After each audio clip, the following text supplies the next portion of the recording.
Hi, all my viewers. You are listening the Alpha King Love Stories, and I hope you will enjoy it. There is one request to all. Please subscribe my channel so I can share with you more stories. Your one subscribe are really mean to me. Now, please listen. Chapter 1, The Hollow Ache. The wind didn't just blow through the pines that night. It screamed. It was a sound of pure, unrefined fury, a chorus of grief that vibrated in my very bones and echoed the hollow, shattered place inside my chest. My name is Leora, and tonight I was walking to my death. At least, that's what my pack believed. Maybe they were right. Each step away from the northern ridge packlands felt like a step into a void. The snow beneath my worn boots wasn't soft or forgiving. It crunched with a terrible finality, a sound like breaking promises, like snapping bones. I walked deeper, letting the shadows of the ancient forest swallow me whole. Icy flakes swirled and danced in the punishing air, catching in my pale, unbound hair, melting on skin that burned with a cold so deep it felt like fire. The rejection ceremony had been a brief, clinical affair. There was no grand speech, no dramatic pronouncement, just a quiet, unanimous verdict in the cold stone council chamber. Elder Agnes's voice had been as flat and lifeless as a winter river stone. An Omega who cannot complete the shift, who cannot contribute to the hunt or the defense, is a burden the pack can no longer carry. The winter is long, our resources are thin, survival demands difficult choices. 7 sets of eyes had watched me. Some held a flicker of pity, quickly extinguished. Most held a quiet, relieved judgment. They had weighed my existence on their scales of usefulness and found nothing. I was emptiness. I was a silence where a howl should be. My fingers, numb and stiff, found the one thing that tethered me to warmth, to memory, my grandmother's silver pendant. It was an old, heavy thing, a disc of cool metal etched with the image of a wolf in mid-howl, its face turned to a crescent moon. As I clutched it, a strange thing happened. Against the frozen skin of my palm, the metal grew warm. Not the warmth of my own fading body heat, but a gentle, inner glow. It was the last gift she gave me, pressed into my hand with her final, rattling breath. "The quietest rivers, my Leora," she'd whispered, her voice like dry leaves, "often run the deepest. Your strength isn't in the snarl or the claw, it's here." A frail, trembling finger had tapped my temple, then my chest, over my heart. Remember that. When the world shouts that you are nothing, you listen to the quiet truth inside. This will guide you when all other lights go out. I didn't believe her then. I struggled to believe her now, as the storm thickened around me, erasing my faint footprints, blurring the world into a wall of furious white. No pack would take in a rejected Omega, especially not one like me. While my peers at 16 summers had shifted with joyful, explosive grace, human to wolf in a breath, my own body betrayed me. It would shudder and strain, bones aching, skin prickling, but it would never quite change. I was stuck in a painful, humiliating half-state, a twisted creature that was neither one thing nor the other. Their whispers had been my lifelong shadow, broken, useless, a drain. Now they didn't need to whisper. They had spoken their verdict to my face, and I had walked away. A gust, stronger than the rest, slammed into me like a physical blow. It tore the breath from my lungs and sent me stumbling sideways. My shoulder crashed against the rough bark of a pine tree, the impact jarring up my arm. I clung to it, gasping, the world spinning. The air had turned murderous, sharp enough to cut glass. My dull Omega senses, always weaker than the others, screamed a primal warning. The temperature was plunging. If I didn't find shelter and soon, the council's rejection would become a self-fulfilling prophecy. I would become a sad, frozen footnote in Northern Ridge's history.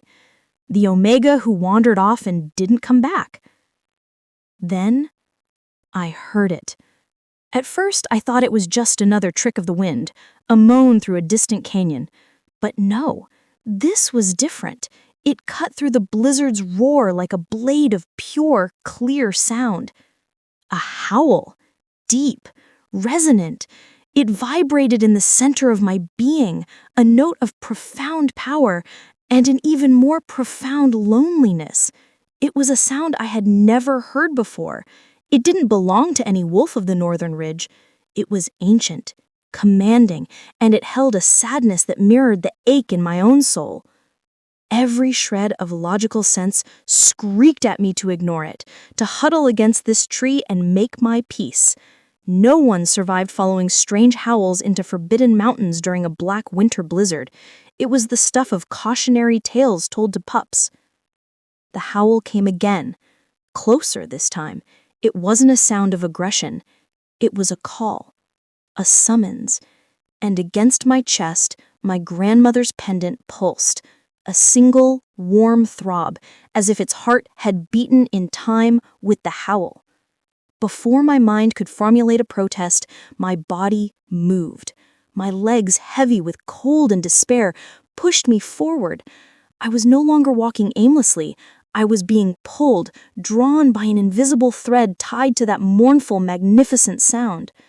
The forest grew denser, the trees closing ranks like solemn sentinels, offering a partial shield from the wind's worst rage. Snow had soaked through my boots and my toes were blocks of agonizing ice. Still, I pressed on. When the third howl rose, longer, clearer, a song woven into the storm, I knew its direction with absolute certainty. East, toward the jagged black peaks that scraped the belly of the angry sky, the shadowed spires.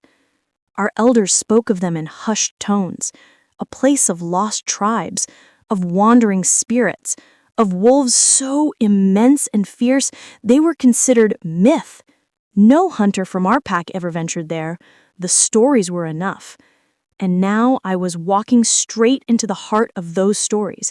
I didn't know which was a kinder fate, to freeze to death out here in the open, or to meet whatever ancient terror lived in those stone teeth. Time lost all meaning. It became a relentless, white eternity of putting one foot in front of the other.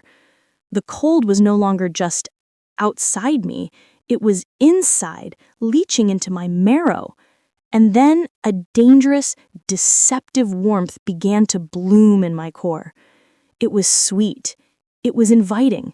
It whispered of sleep, of rest, of an end to struggle. I knew this feeling. The elders weren't about it.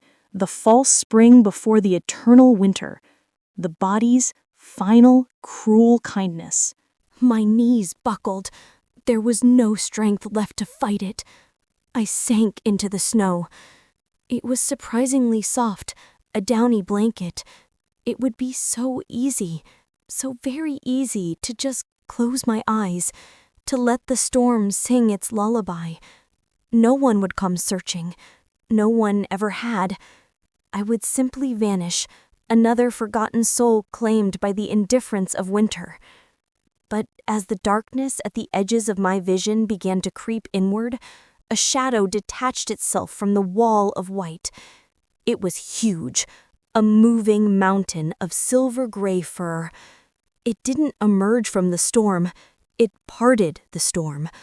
And its eyes, they were like captured sunlight, molten gold, fixed on me with an intelligence that was terrifyingly, undeniably human. The great beast stepped closer, each movement fluid and silent despite its size. I should have been paralyzed with terror, but the cold had stolen even that. I felt nothing but a distant, numb curiosity. The wolf, for it was a wolf though larger than any I'd ever imagined, lowered its magnificent head. Its breath, warm and smelling of pine and wildness, ghosted over my frozen face. Then it nudged my shoulder with its broad muzzle. Not a bite, not a threat, an urging, a command to rise. "I can't," I rasped, the words tearing at my throat. "I'm sorry." A low rumble vibrated from its chest, a sound of pure insistence. It circled behind me, and then I felt the incredible, life-giving heat of its body press against my back. It was like leaning against a sun-warmed stone. Heat poured from its dense fur, enveloping me in a living, breathing cocoon. Carefully, deliberately, the massive wolf curled its body around mine, shielding me completely from the wind's biting teeth. Agony receded, replaced by a drowsy, overwhelming warmth. Instinct, older than fear, took over. I burrowed into that silver coat, my frozen fingers tangling in the thick fur. Logic had fled. There was only this, the steady, powerful thrum of a heartbeat against my spine, the rhythm of its breathing, and a strange, unshakable certainty that in the heart of this lethal storm, I was at first exactly where I was supposed to be. "Thank you," I murmured, the words lost in the fur as consciousness finally, mercifully, slipped away.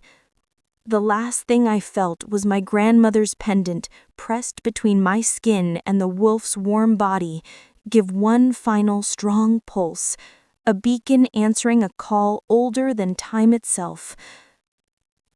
Chapter 2. The Firelit Cave.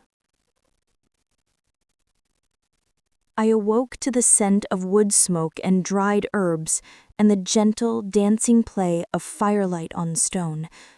There was no snow, no howling wind, just a profound, ringing silence, and a soft weight of furs atop me.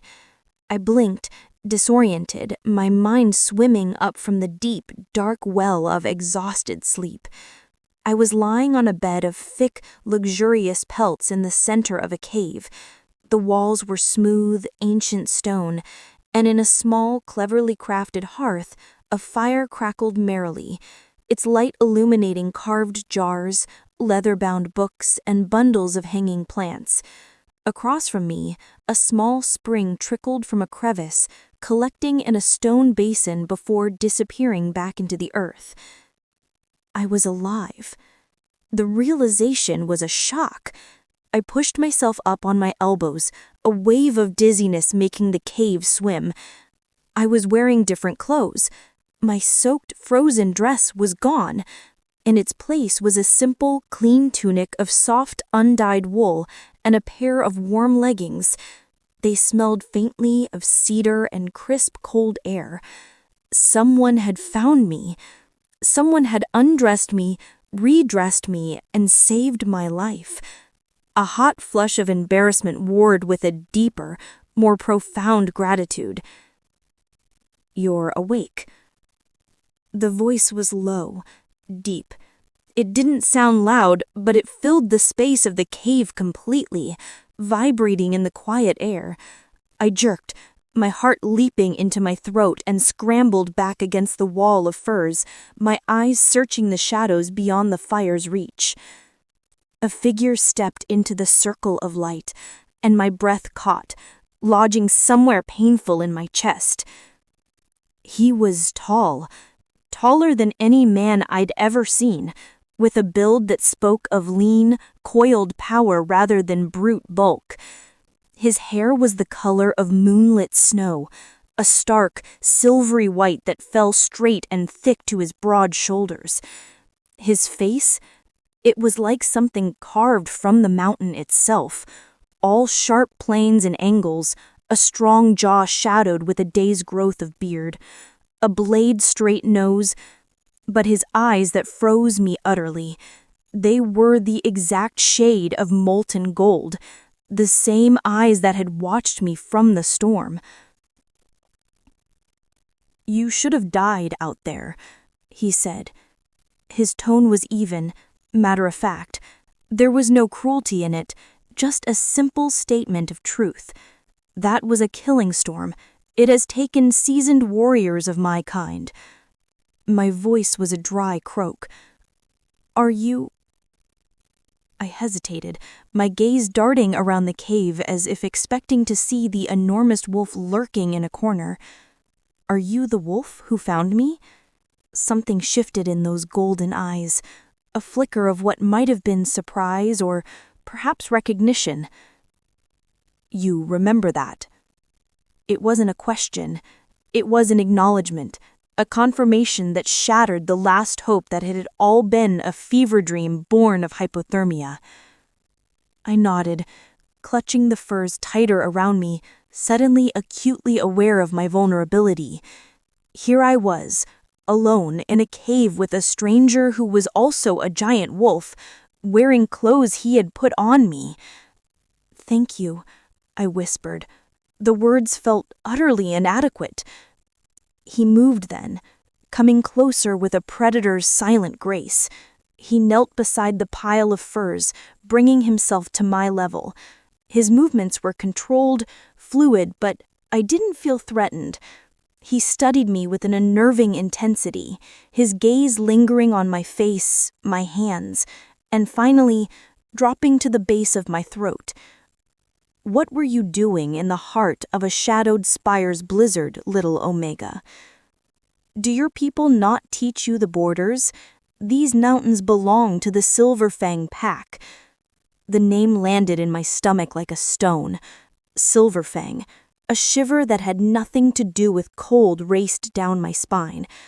In Northern Ridge, the name was spoken in whispers, a myth used to scare pups into obedience. A pack of monstrous, ancient wolves who drank moonlight and commanded the weather. A pack ruled by an alpha so merciless, so powerful, that other alphas yielded territory rather than face his wrath. They were ghosts, stories. Now, looking into this man's ancient, knowing eyes, I understood they were very, very real. "I didn't know," I admitted, my voice small.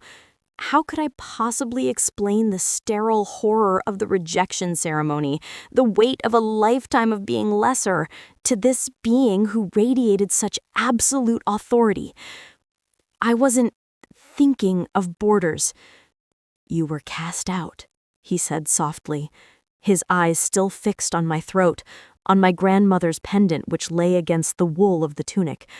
I saw a flash of something in his gaze, recognition, deep and startling, quickly masked behind a wall of neutrality. "Your pack rejected you." It wasn't a question. He said it with the quiet certainty of someone stating the sky was gray. The shame I thought I'd left in the snow came rushing back, hot and bitter. I looked away, unable to bear his penetrating stare. "Yes." When his hand lifted, I flinched instinctively, bracing for a blow, for punishment for my trespass. But his fingers didn't strike me. They moved with a strange reverence, hovering just above the silver disc before his fingertips brushed it, light as a moth's wing. The metal was warm under his touch. "This is old," he murmured, more to himself than to me. His voice held a note of awe. "A piece from the first days. Where did you get it?"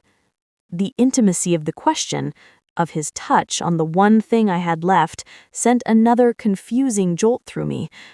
"My grandmother, Lydia, she said it had been passed down through the women of our line since before memory." He nodded slowly, a fleeting, unreadable softness crossing his harsh features before it was gone, replaced by that impenetrable calm. "Lydia," he repeated, as if tasting the name. "A wise woman. She remembered the old covenants." He knew her. The realization was another shock. My grandmother, a gentle Omega healer from Northern Ridge, known to this fearsome warrior from a mythic pack? He rose to his full height in one smooth motion, his shadow stretching across the cave wall like a giant's. He commanded, though his voice was not unkind. "Rest. Your body has been to the brink. We will speak more when your strength has returned." As he turned to walk back toward the cave entrance, toward the world of white and wind, I found a sliver of my voice. "Wait. He paused, a silhouette of immense power against the dim light filtering from the cave mouth. I asked his name. He half-turned, the firelight catching the silver in his hair, glinting in his gold eyes. Kael, he said, a name as stark and strong as the man himself. And yours? Leora. He inclined his head, a gesture that felt strangely formal. Sleep, Leora. You are safe here. For now. And with that, he was gone, swallowed by the passage that led outside. I was left alone with the crackling fire, the scent of cedar, and a torrent of questions that threatened to drown me. My hand rose to the pendant. It was still warm, not from my skin, but from within, as if his touch, his proximity had awakened something in it. Could my grandmother's stories have been true? Not just comforting tales, but history? Could this pendant, this simple piece of silver, truly have guided a mythical wolf king to a dying, worthless Omega in a storm? And now that he had found me, what had I just awakened? Outside, the storm continued its relentless assault on the mountains, but inside the cave, wrapped in unfamiliar furs by an unknown fire, a strange, tentative calm settled over me. It felt as if by stumbling blind and desperate into the blizzard, I had not walked toward my end, but had instead stepped on a hidden path, a path laid down long before I was born, its destination shrouded in mist and legend. Chapter 3. The Twin Charms. Sleep, when it finally reclaimed me, was a turbulent sea. I dreamt of silver fur and golden eyes, of the cold, judgmental faces of the Northern Ridge Council, and of my grandmother's wrinkled hand closing mine over the pendant. I dreamt I was running on 4 strong legs, the wind singing through a pelt that was mine, the world a symphony of scent and sound, and always, just ahead, a massive silver-gray wolf ran beside me, a constant, powerful presence. I woke to gray dawn light seeping into the cave. The fire had burned low to embers, filling the space with a soft, amber bloom. Every muscle in my body ached with deep, satisfying soreness, a testament to the ordeal I'd survived. The deadly, bone-deep chill, however, was gone. Sitting up slowly, I took my first real look at my sanctuary. The cavern was larger than I had first thought, the ceiling arching high overhead like the vault of a forgotten temple. The shelves carved into the walls held not just jars, but also strange, beautiful objects. Feathers bound with cord, stones with natural holes, intricate carvings of boon. It felt lived in, not just a temporary shelter, but a refuge used for generations, a place of knowledge and solitude. My hand went automatically to the pendant. It was cool against my fingers now, but as I held it, something felt different. I lifted it, peering at the etched wolf in the dim light. Before, the wolf had always been depicted howling upward toward the crescent moon above its head. Now, in the shifting glow of the embers, the wolf's head seemed to be facing forward, its tiny, etched eyes looking straight ahead. I blinked, shaking my head, convinced it was a trick of the shadows or my weary mind. But no, the change was subtle, but definite. The wolf on my pendant was no longer calling to the moon. It was looking out, as if watching, or waiting. It senses its counterpart. Kael's voice came from the cave entrance. I hadn't heard him approach. He stood there, the pale morning light at his back, dusting his shoulders with fresh snow. In his hands, he held 2 plump, freshly caught hairs. "The pendant reacts to closeness," he said, stepping inside and brushing the snow from his hair. He moved to the fire, feeding it carefully with dried logs from a stack. The flames licked upward, hungry, throwing his sharp features into new relief. In the clearer light, he was even more striking. He wasn't just handsome. He was other, ageless and fierce. It changes when its twin is near. I frowned, my fingers tightening around the silver disc. "Its twin?" He nodded, not looking at me as he deftly began to skin one of the hairs with a small, wicked-looking knife. His movements were efficient, practiced. Long ago, when our kind was new and the bond between human and wolf was still a fragile, sacred mystery, two pendants were forged, not by smiths, but by the first shifters themselves, with magic older than the mountains, one of silver, one of gold. They were bound together, two halves of a single soul, destined to find each other across any distance, any number of years. My heart began a slow, heavy thump against my ribs. And you have the other? Instead of answering with words, he paused in his work. Setting the knife aside, he reached for the neck of his simple, dark tunic and pulled down the collar. There, resting against the tan, scarred skin of his chest, was a pendant.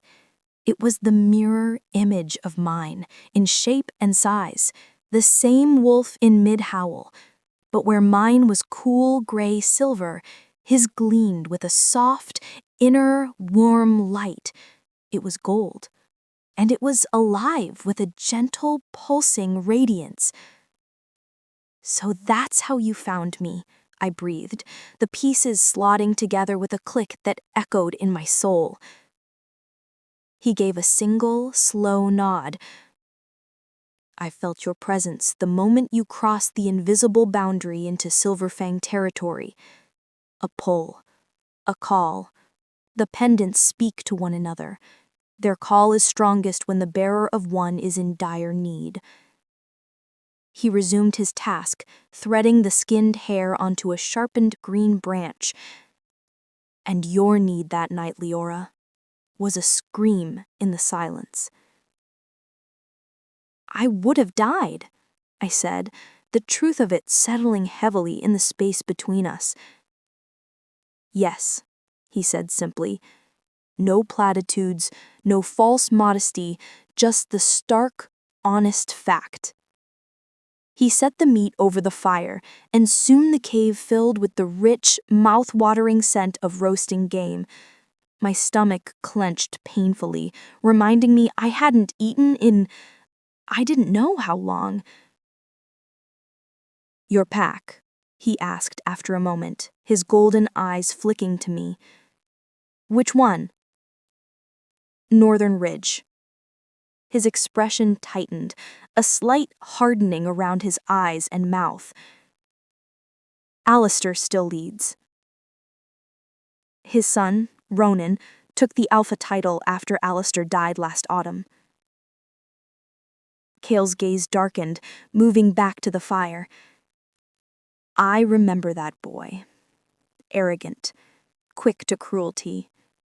He sees strength only in the tooth and the claw, and fears what he does not understand." He turned the spit slowly. "His father once hadn't a cord with Silver Fang. It seems his son has let old promises crumble to dust." An accord? The word felt strange in my mouth. Our elders never spoke of treaties with mythical pacts. That any wolf wearing the silver pendant would be under Silver Fang's protection. That they would never be cast out, never left to the winter's mercy. His eyes found the charm at my neck again. "Your grandmother, Lydia. She was the last keeper of the silver I knew of, a woman of deep wisdom. She remembered the old laws and the old loyalties."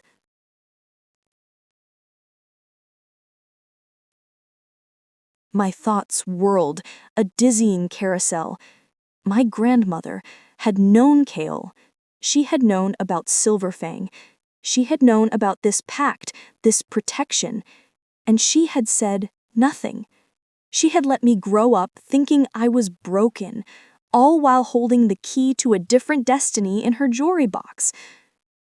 Before I could form the torrent of questions into words, he handed me the skewer. The meat was perfectly cooked, steaming in the cool air. "Eat," he said, his tone brooking no argument. I took it, trying to eat with some semblance of decorum despite the ravenous hunger clawing at me. As I ate, I watched him, the absolute stillness in his posture, even as he worked, the way his eyes seemed to see everything. There was a weight to him, a sense of centuries held quietly in his bones. "How old are you?" The question escaped before I could call it back, a blunt, rude thing. A flicker of something, amusement, softened the severe line of his mouth for a heartbeat. "Older than these mountains remember," he said, his voice a low rumble. "And yes, older than your grandmother, though she was an elder herself when I last saw her." I ate the rest of my meal in silence, the impossible truths settling like stones in my belly. When the last bite was gone, I finally asked the question that had been burning inside me since I woke. Why didn't she tell me? Why keep all of this a secret?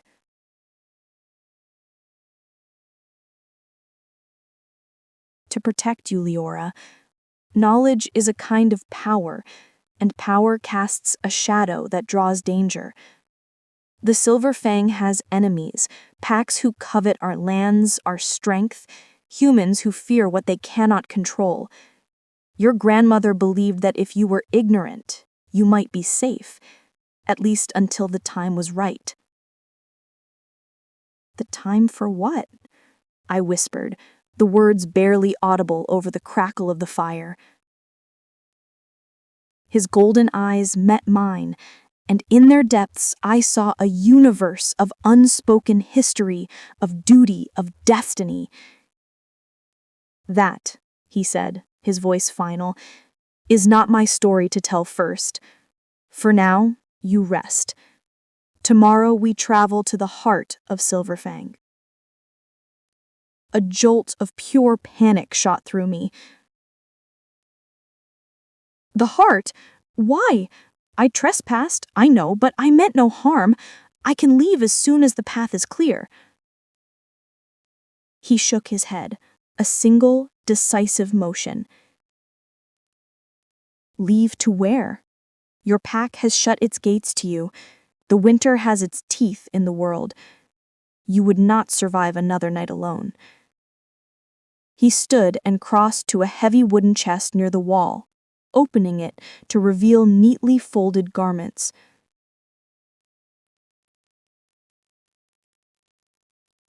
"They belong to someone who once stayed here," he said, his voice dropping, touched with a faint, old sorrow. "They should serve you well."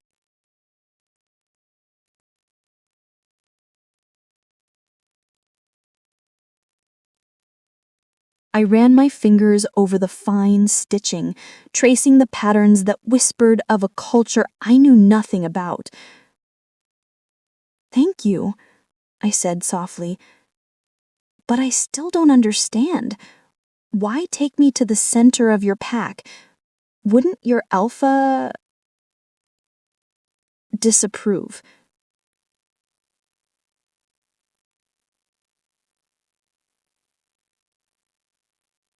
A strange expression crossed his face, there and gone too fast to decipher. "Our alpha," he said, the words careful, "will wish to meet the new bearer of the silver. It is tradition, and in Silver Fang, tradition is the bedrock we stand upon." He turned back to cleaning the remains of the meal, his voice assuming a tone of finality. "Rest now. We leave at first light." That night, after Kael had banked the fire and settled himself on the far side of the cave, I lay awake, staring at the shadows dancing on the stone ceiling. My mind was a storm of its own. How had my grandmother, gentle, healing Lydia, moved in the world of ancient packs and mythical wolves? What was the true nature of the bond between these two pieces of metal? And what would the alpha of the legendary Silver Fang want with a rejected, broken Omega? My hand found the pendant. It was warm, and it seemed to pulse with a slow, steady rhythm, a heartbeat that quickened slightly whenever Kael shifted in his sleep across the cave, as if it recognized him, as if it was connected to him. Whatever future awaited me in the heart of those forbidden mountains, it had begun its weave long before I took my first breath. I had stepped onto a path laid by my ancestors, and now, with a silver wolf as my guide and a golden-eyed mystery as my guard, I had no choice but to walk it. Chapter 4. The Hidden City. The world outside the cave was a study in silent, blinding white. Dawn had broken clean and cold, the storm having scoured the sky to a pale, hard blue. Sunlight poured over the landscape, making the snow-covered pines glitter like they were dusted with crushed diamonds. It was breathtakingly beautiful, a stark contrast to the screaming fury of the night I'd arrived.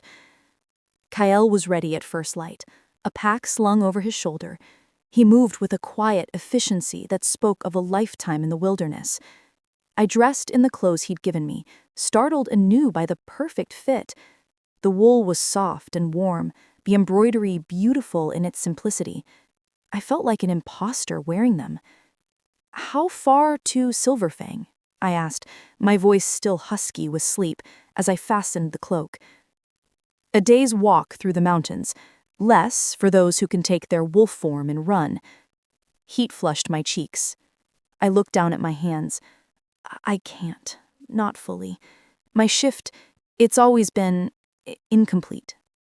The old shame washed over me, familiar and bitter.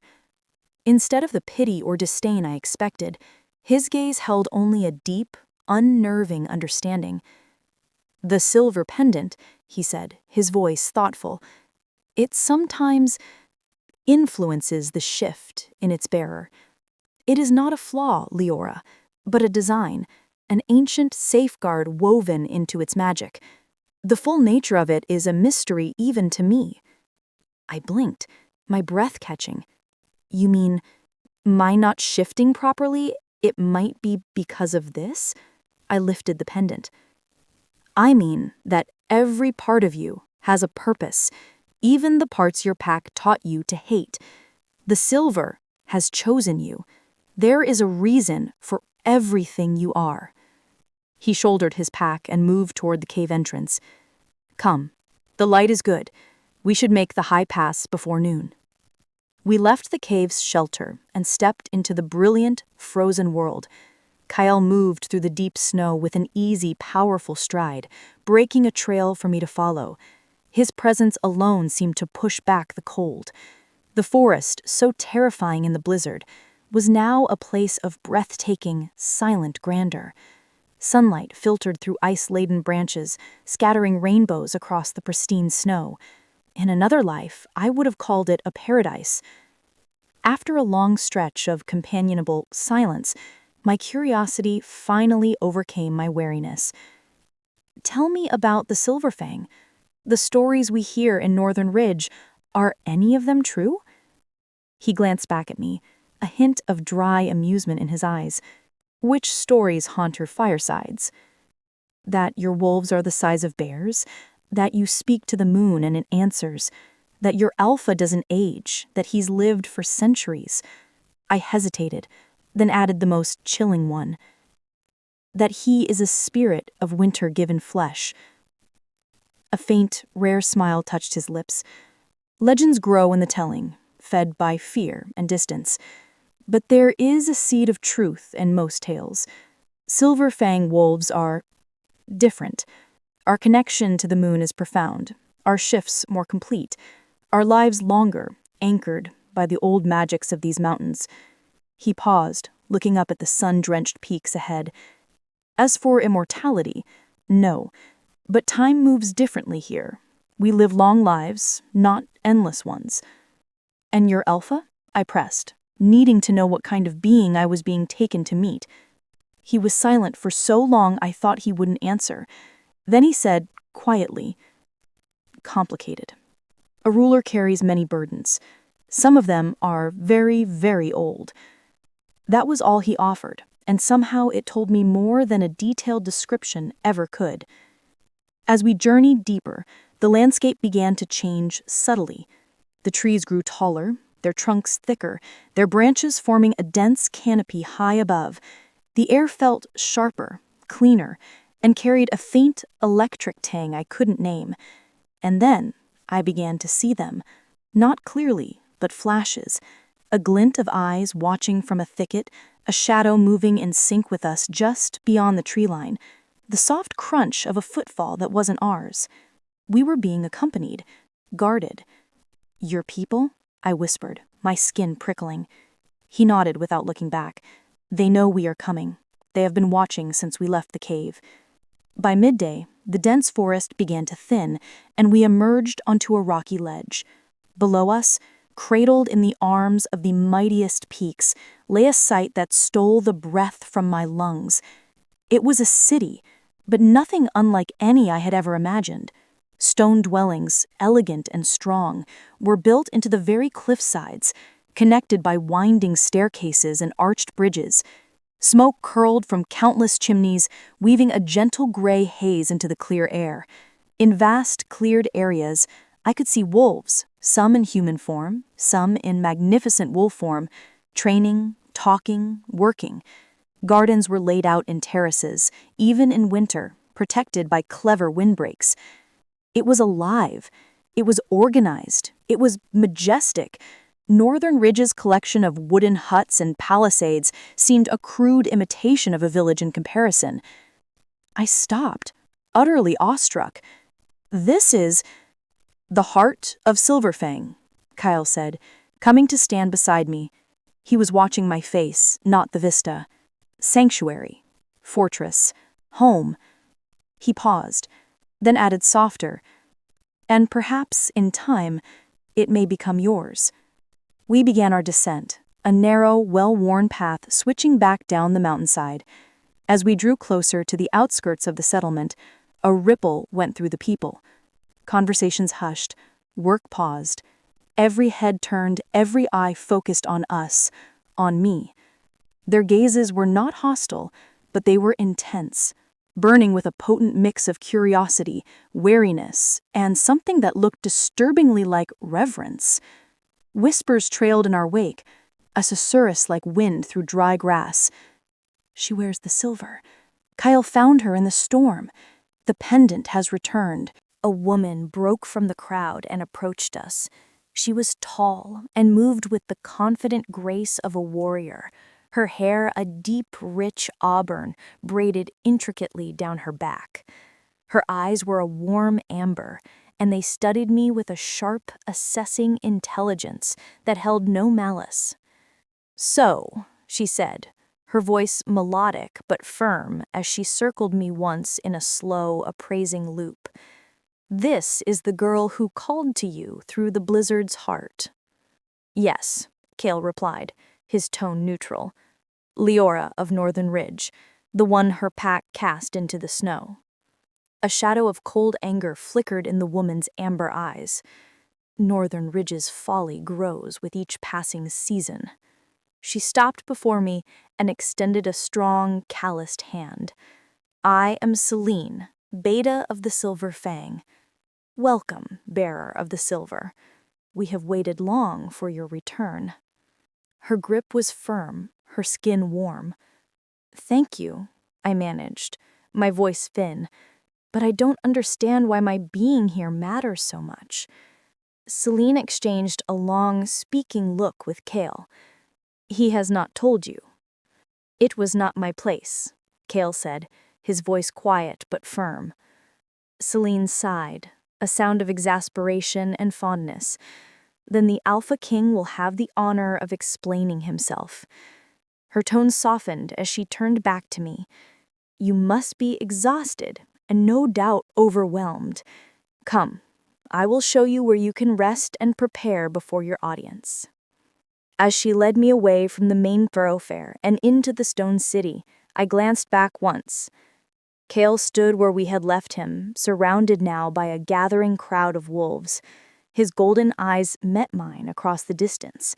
For a fleeting second, I saw something there, a flicker of what might have been regret or concern or simply the weight of a heavy secret.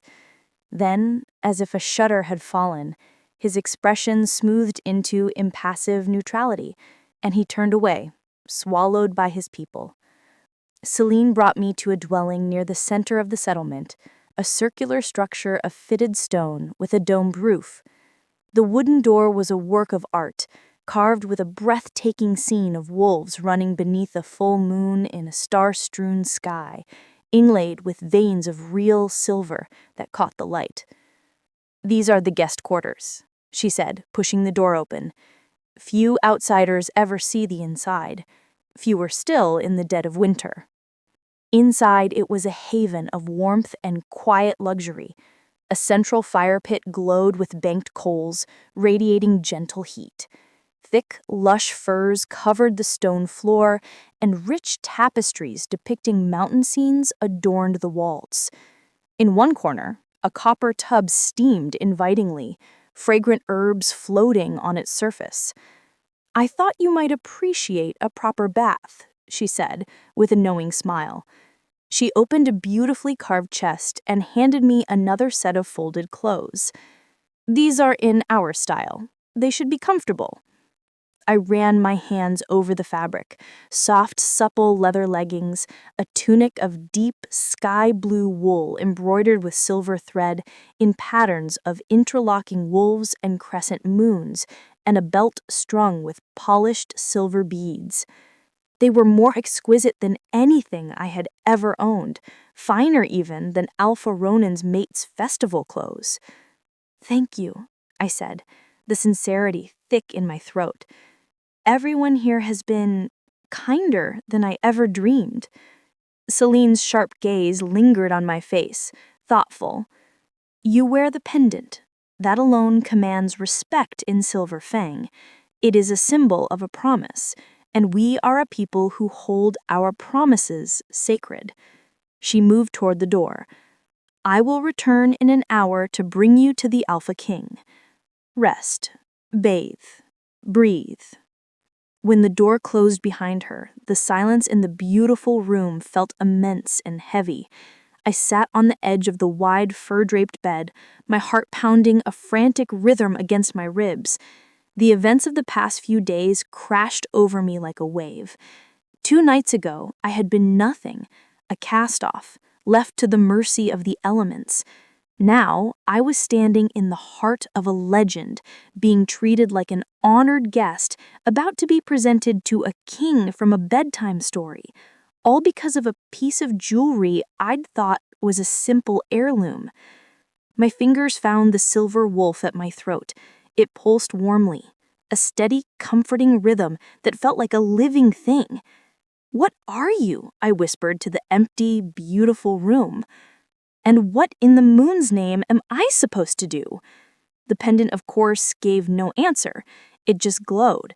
A silent promise or a warning, I could not tell. The bath was a slice of heaven. The hot water, scented with pine and something floral, soaked away the last remnants of grime and terror from my journey. To my shock, as I soaked, the small cuts on my hands from the pine tree, the bruises from my fall, began to fade. The water itself seemed to hum with a faint healing energy, seeping into my skin and muscles, leaving me feeling not just clean, but truly renewed, stronger. When I rose and dried myself, the feeling persisted. I dressed in the clothes Celine had left. They fit as perfectly as the others, moving with me as if they were a part of my own skin. When I caught sight of my reflection in a polished bronze mirror on the wall, I almost didn't recognize the girl staring back. Gone was the hollow-eyed, frightened Omega from the blizzard. In her place stood someone with clear eyes, color in her cheeks, standing straight in garments of beauty and meaning. She looked different. She looked like she belonged somewhere. A firm knock came at the door. Celine entered, her amber eyes sweeping over me with clear approval. "The clothes suit you. The silver in the thread mirrors your pendant. It is fitting." "They're beautiful," I said quietly. "I've never worn anything so fine." "Our artisans are among our greatest treasures," she said simply, gesturing for me to follow. "Come, it is time. The Alpha King awaits." At the very center of the stone city stood the most impressive structure of all. It wasn't built, it was grown from the mountain, a great hall, its entrance flanked by two massive stone wolves, their heads lifted in silent howls. It seemed the cliff face itself had been persuaded to open and form this throne room. Wolves, both in human and magnificent beast form, stood guard at the entrance, immense, silent, their watchful eyes missing nothing. Inside, the air was cool and carried the scent of stone, cedar smoke, and something old, like parchment and dried herbs. Torches burned in sconces along the walls, their flickering light dancing over intricate carvings that told stories in stone. Wolves under moons, Great battles, scenes of council and ceremony. We walked through an antechamber, then a long gallery, and finally arrived before a pair of enormous doors. They were made of a dark, gleaming wood, carved with a breathtaking scene, a pack of wolves running beneath a glowing full moon that was inlaid with what looked like mother of pearl, shining with its own soft light. Salone paused, turning to me. Her expression was serious. The Alpha King can be intimidating. Speak from your heart. Do not cower, but do not offer false bravado. And remember this above all. You wear the silver. That gives you a standing here that no past, no former pack can ever diminish.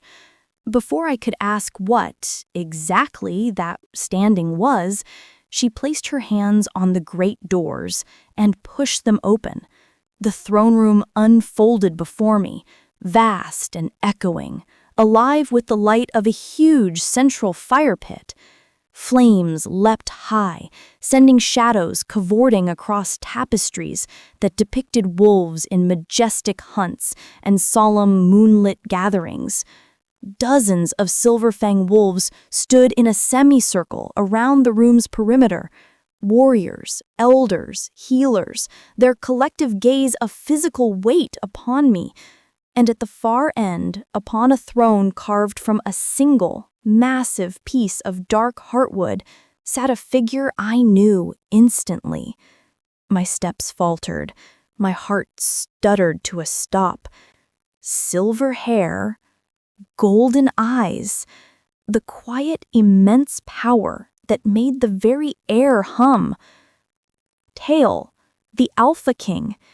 He watched me approach, his expression unreadable, the firelight catching in his hair like strands of liquid metal, gleaming in the depths of his ancient eyes. Beside his throne sat another chair.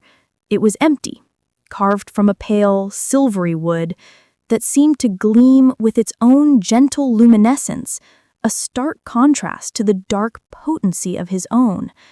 Celine guided me forward to the open space before the dais, then stepped back, melting into the ring of spectators. I was utterly alone before him. The room was so silent, I could hear the crackle of every individual flame in the pit. Leora of Northern Ridge, the Alpha King, Kael, said. His voice was deeper here, richer, carrying the full weight of his authority. It resonated in my bones. Bearer of the silver pendant, you now stand in the heart of Silver Fang. My voice snagged in my throat, torn between shock and a sharp, surprising sting of betrayal. You never told me. Would you have believed me? He asked, leaning slightly forward. The question hung in the air, heavy and honest. If you had known the wolf in the storm was the Alpha King, would you have let me bring you here? Or would you have chosen to die in the cold, fearing a myth? The bluntness of it rattled me. He was right. Would I have gone with him, or would the terror of the stories have kept me frozen in that snowdrift? I don't know, I admitted, the truth wrenched from me. something that might have been approval sparked in his golden gaze. Honesty, a good foundation. He rose then, a movement of effortless, powerful grace, and descended the 3 steps of the dais to stand before me. The attention of the entire room sharpened, focused to a needle point. "Show me the pendant," he said. It was not a request, but it was not harsh. I lifted the silver disc from where it lay against the blue wool of my tunic. At the same moment, Kael reached into his own tunic and drew out its twin, the golden pendant. As they were brought into proximity, both charms began to glow, their light intensifying, silver and gold rays mingling in the space between us. "They were forged in the dawn of our kind," Kael said, his voice carrying clearly to every corner of the hall. "When human and wolf first learned to share one soul, one body, one of gold, one of silver, 2 halves of a single whole, created to seek each other across years, across mountains, across any darkness." He began to circle me slowly, with the focused attention of a hunter assessing something precious. He circled and stopped before me again, his eyes locking with mine. "The gold passes from Alpha King to Alpha King. Its bearer is charged with ruling, with protecting, with leading through strength and judgment. And the silver chooses. It finds what a pack lacks, the mercy, the foresight, the quiet wisdom that men's wet force alone cannot. It chooses the heart that balances the fist. It has chosen you, Leora." "I'm no one," I whispered, the confession bursting from me. "A rejected Omega who can't even finish a shift. There is nothing special about me, nothing worthy of this." A murmur, like distant thunder, rolled through the assembled wolves. Kael cut it off with a single lifted glance. "The pendant disagrees," he stated, his voice leaving no room for argument. He gestured to the empty, luminous chair beside his throne. "That seat has remained vacant for over a century, waiting for the silver to return to its rightful place beside the gold." Understanding dawned, terrible and dazzling in its implication. My knees felt weak. "You can't mean—" "The bearer of the silver," Kael announced, his voice ringing with finality, "stands as equal counsel to the Alpha King. Power tempered by wisdom, ferocity given direction by compassion. The gold and the silver together are the complete soul of the Silver Fang." "I don't know your laws," I protested, panic rising. "Your customs, your history. I can't possibly—" "You will learn," Celine's voice came firmly behind me, "as every silver bearer before you learned." Kael's gaze never wavered from my face. "The choice is yours, Leora. No bearer has ever been forced to take up this mantle." He dropped his voice, meant for my ears alone. "And in all our long history, none has ever turned away." The weight of the hall, of centuries of expectation, settled on my shoulders like a mountain. I looked from Kael's intense, waiting face to the beautiful, empty chair, to the faces of the wolves around me, faces filled with a hope so profound it was terrifying. My fingers found the pendant. It was blazingly warm now, pulsing in time with my frantic heartbeat. Had my grandmother known this was her destiny? Had she been preparing me, in her gentle way, for this impossible burden?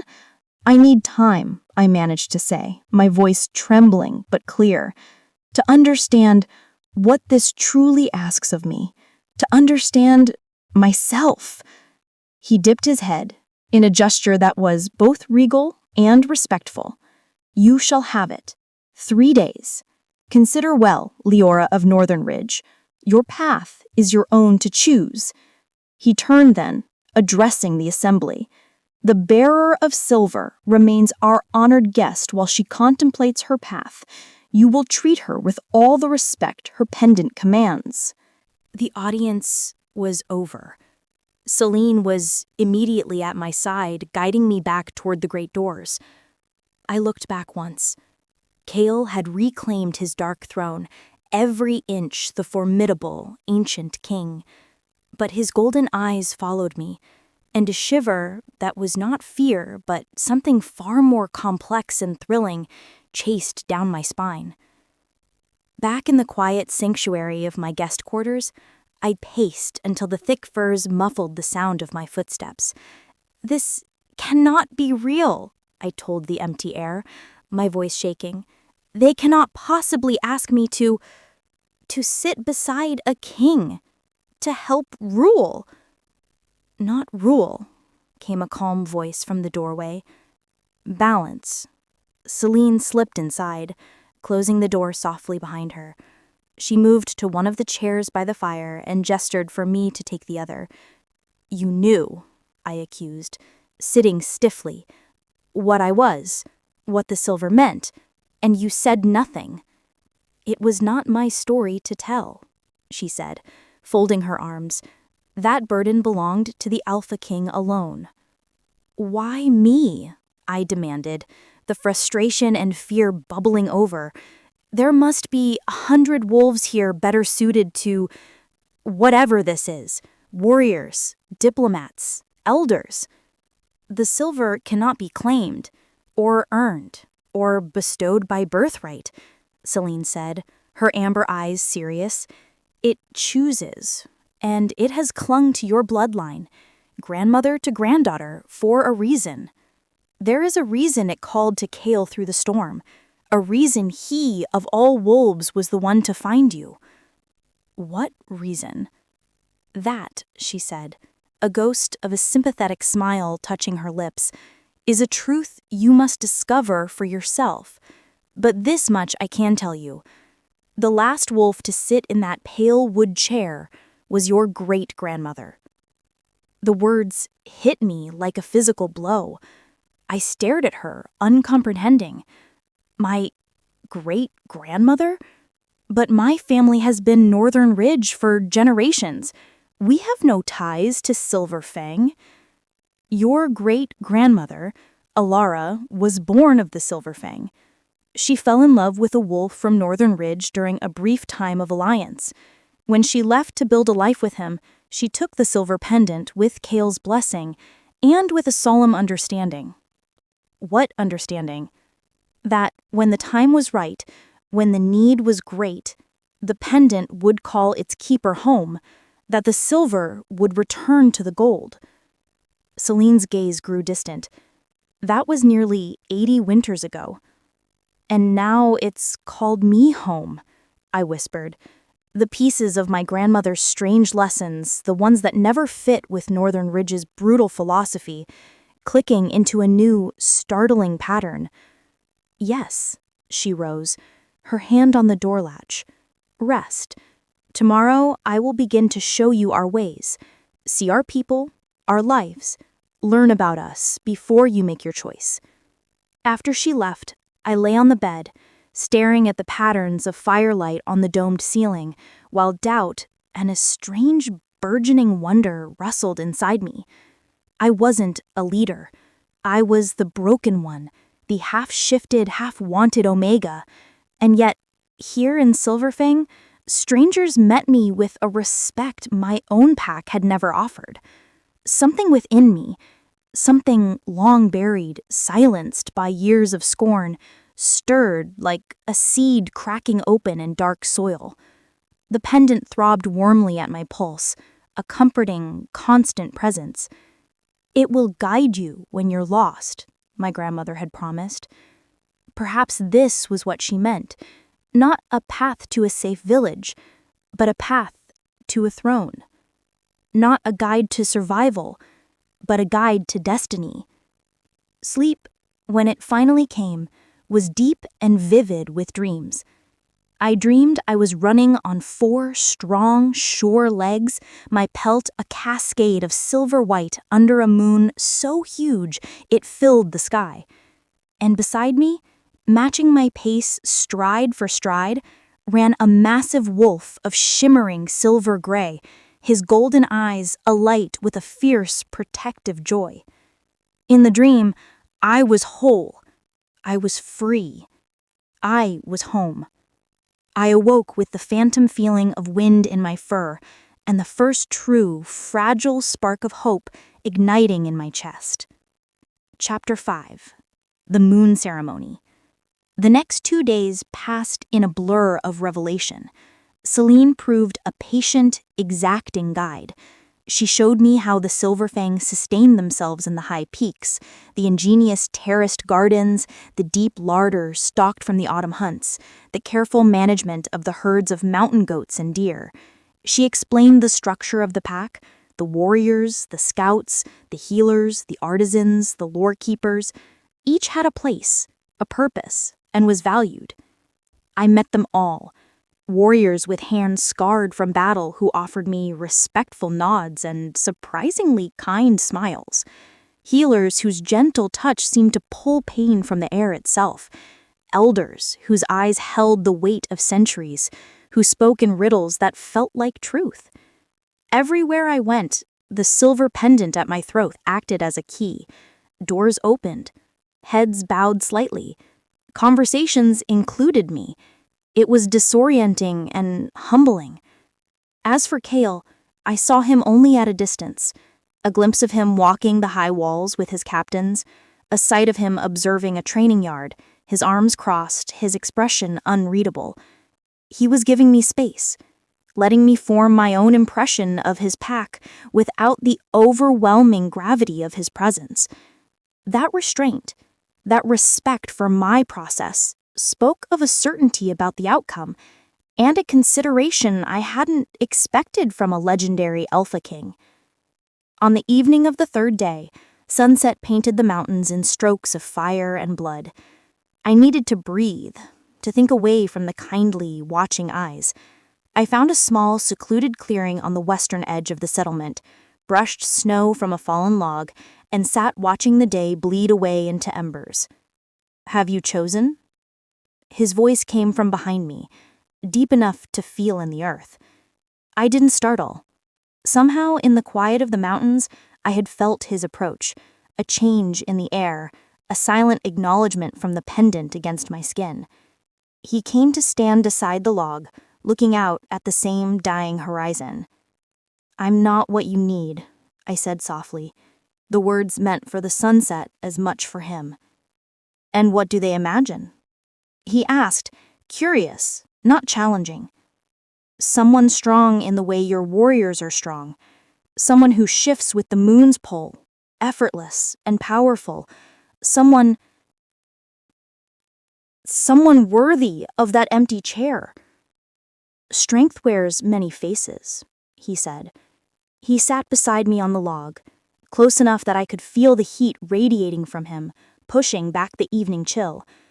"As for the shift, has it occurred to you that the struggle might not be a flaw, but a different kind of design?" I frowned, turning to look at him. The last of the sun gilded his silver hair, lit his profile. "Different? How?" "Silver Fang is built upon balance," he explained, his gaze fixed on the distant peaks. "Human and wolf, instinct and reason, the seen and the unseen. Some of us live more in our wolf nature. It is strong, immediate. Others walk more in the human world.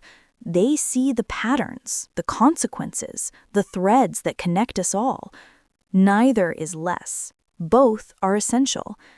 He finally turned his head, his golden eyes capturing mine. The bearer of silver has often walked closer to the human realm. It allows them to see what the alpha, whose soul can be drowned in the immediacy of power and instinct, might miss. Your incomplete shift may be the very thing that lets you hold the balance. The idea struck me like lightning. My half shift, my feeling of being stuck between worlds, not as a defect, but as a purpose, a counterweight to his deep, ancient wolf. Northern Widge had worshipped the full shift, the claw, the fang. discarding everything else as weakness. Here, weakness was being redefined. Here, my difference might be my strength. "And if I say yes," I asked, voicing the question that had haunted my 3 days of freedom, "what would you truly ask of me?" "You would share my counsel as an equal," he said, his voice earnest. "You would offer clarity when my vision is clouded by tradition or fury. You would settle disputes where words can build what claws would only destroy. You would learn our history, our lore, and help carry it forward." And his expression softened just enough to change the very air between us. "You would never be alone again, nor unprotected. You would have a place, a purpose, a family." The promise spoke directly to the loneliest, most shattered part of me, the girl who had walked into a blizzard believing the world held nothing for her. I looked down at the pendant in my hands. In the twilight, it glowed with a soft, steady, silver light. "I'm afraid," I confessed, a raw whisper. "Afraid I'll fail you, fail them, that I'm not enough." "Fear is wisdom when the danger is real," he said quietly. "Only a fool feels none." He reached out, and his hand covered mine where it held the pendant. His skin was warm, his touch sending a jolt of that same electric awareness through me. The last sliver of sun vanished behind the black teeth of the peaks, plunging the world into deep blue twilight. In the profound hush that followed, I made my choice. Not for him, not for the pack that had shown me such unexpected kindness, but for the person I might become, for the self I had never been allowed to be. "Yes," I said, the word clear and sure in the quiet clearing. "I will stay.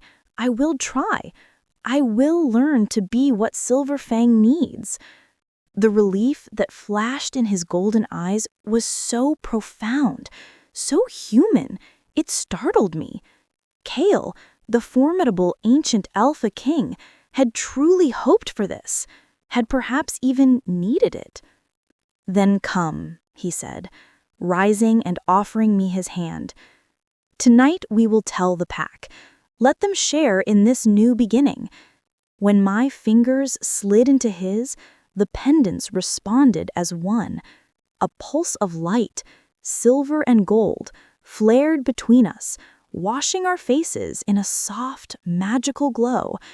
For one breathtaking moment, something older than language, older than memory, connected us. Two halves of a primordial power, finally reunited after a long, lonely divide. Whatever challenges lay ahead, I knew then that following the silver wolf's cry through the storm hadn't been an accident of panic. It had been fate whispering my name on the wind. I expected a formal, solemn announcement. What I got was a celebration that erupted through the stone city like a joyful wildfire. Bonfires were kindled in every clearing. Long tables appeared, groaning under platters of roasted meat, wheels of cheese, steaming breads and tart berries preserved from summer. Musicians brought out instruments, flutes carved from bone, drums covered in taut hide, stringed things that made haunting, beautiful melodies. Voices lifted in harmony, songs of welcome and homecoming that raised goosebumps on my arms. "They're celebrating me?" I whispered to Celine as we stood at the entrance to the great hall, watching the revelry spill out into the torch-lit night. "They're celebrating the restoration of balance," she corrected, her amber eyes bright with reflected firelight. She pressed a warm, fragrant cup of spiced cider into my hands. "Welcome home, Leora, truly. Now go and enjoy it." Home. The word settled deep in my bones. a perfect fit. Northern Ridge had never felt like this. There, I had been the misfit, the questioner, the one who didn't belong. Here, the very things that had set me apart were being treated as gifts. Pack members came in waves, offering congratulations and small, meaningful gifts. A beautifully carved wolf token, a bundle of sage tied with silver thread, a bracelet of beads that matched the embroidery on my tunic. Their reverence was embarrassing, yet it filled a hollow place inside me I didn't know was empty. "They've waited a long time for this night," Kael's voice came from beside me. He had changed from his simple leathers into ceremonial attire, a tunic of deep midnight blue, embroidered with intricate silver thread that traced the phases of the moon, dark trousers, and a cloak lined with silvery gray fur that echoed his wolf pelt. The gold pendant shone like a small sun against his chest.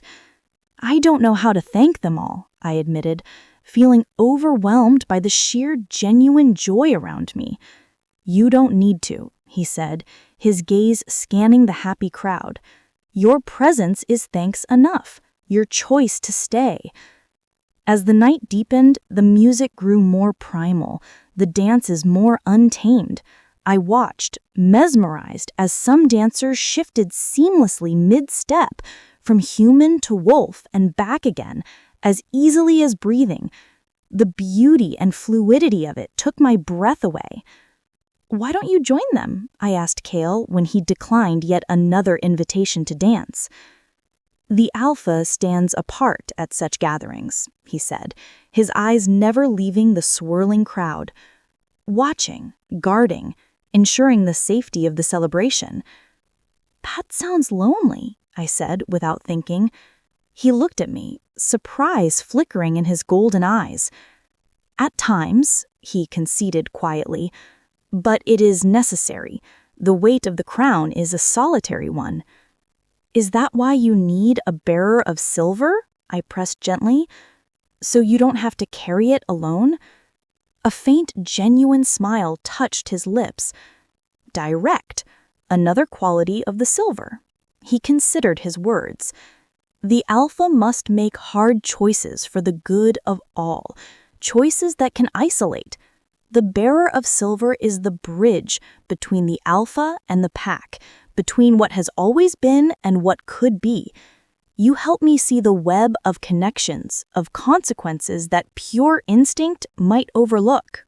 I looked back at the celebration, and now I saw not just joy, but the intricate lattice of a society, the warriors keeping a casual watch on the perimeter, the elders sharing stories with wide-eyed pups, the subtle exchanges of respect between ranks, a living, breathing web. "And I help you read that web," I murmured. "You help all of us read it," he corrected. "Your different perspective is the point.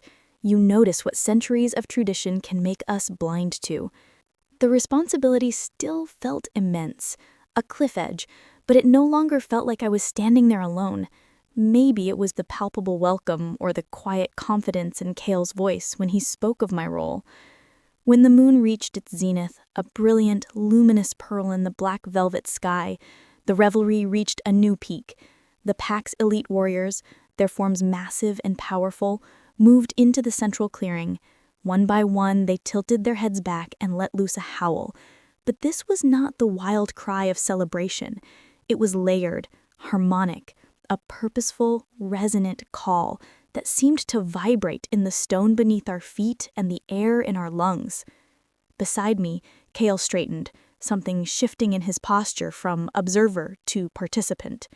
He moved into the open space, the crowd parting silently to let him pass. "What is it?" I asked as Celine appeared at my elbow. "The moonrite," she whispered, her voice filled with awe. "An ancient ceremony, performed only at moments of profound change." Her eyes found mine, serious. "You should stand with him." Panic clawed at my throat. "I can't, my shift." "This isn't about shifting," she said, giving me a gentle push forward.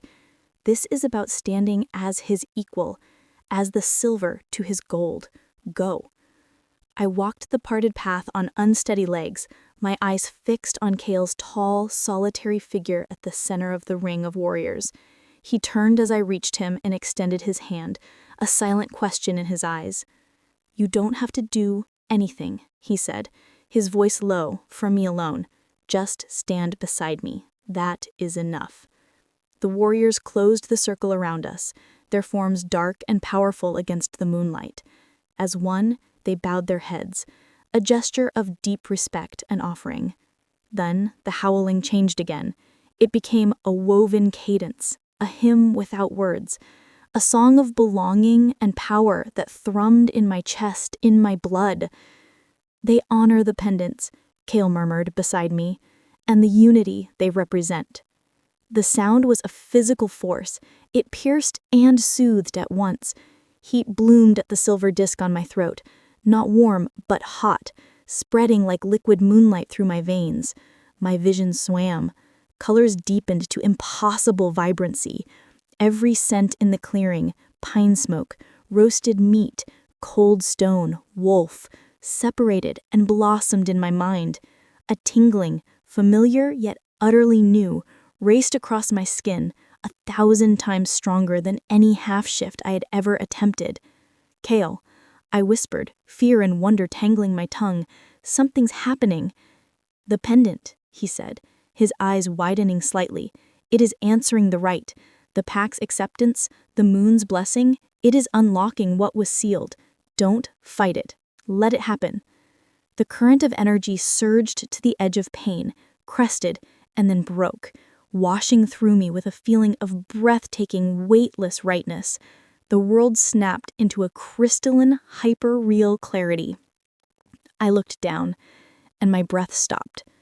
Pause. Sleek, powerful pause of pure silver white fur. Not the twisted, painful half-form of my past, but a complete, perfect, beautiful wolf's body. I was standing on 4 strong legs, my senses exploding with the richness of the night.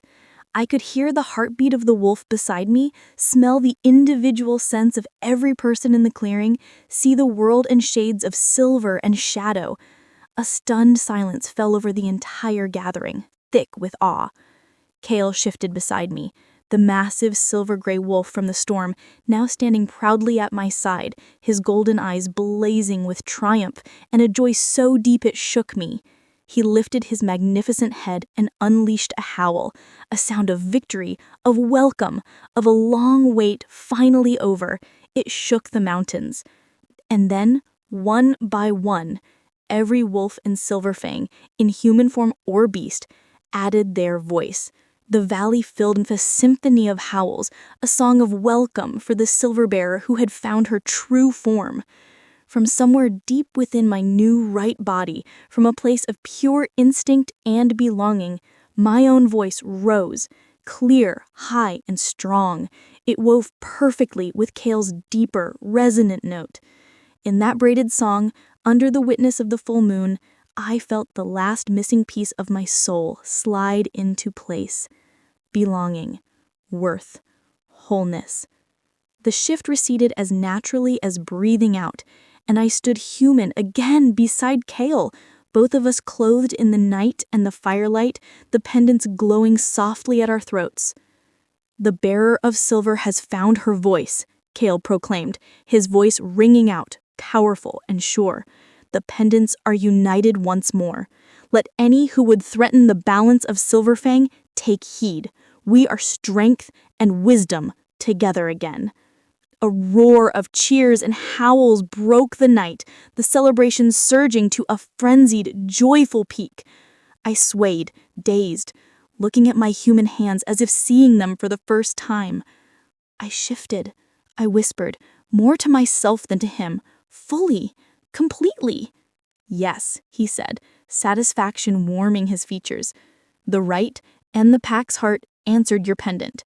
It removed the lock. The gift was always yours. Now the door is open." "Will it last?"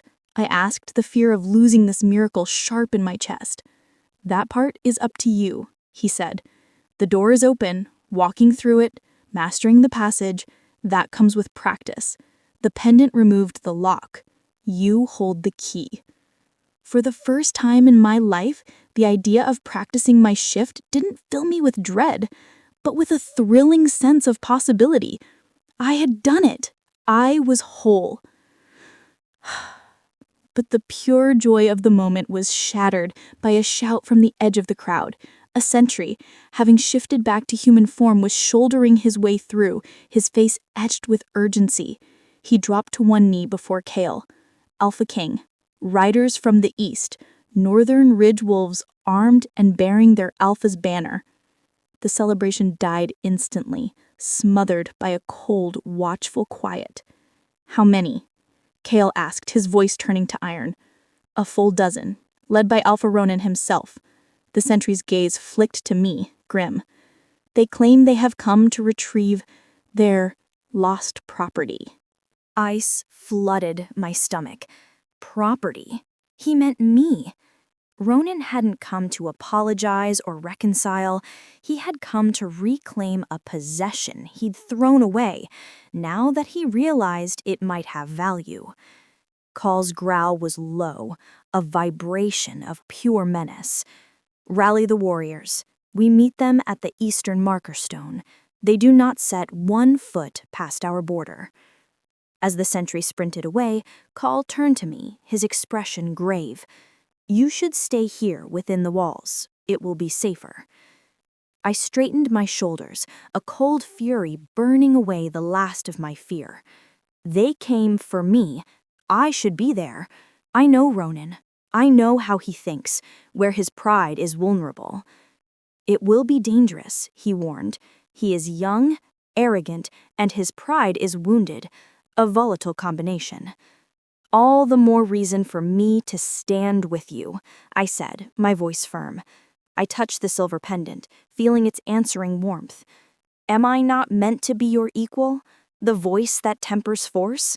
Let me use the knowledge I have, not just of your pack, but of his. For a long moment, I thought he would refuse. Then, almost imperceptibly, the tension in his jaw eased. Very well, he said finally, but you stay behind the warrior line until I gauge his intent. Your safety is paramount.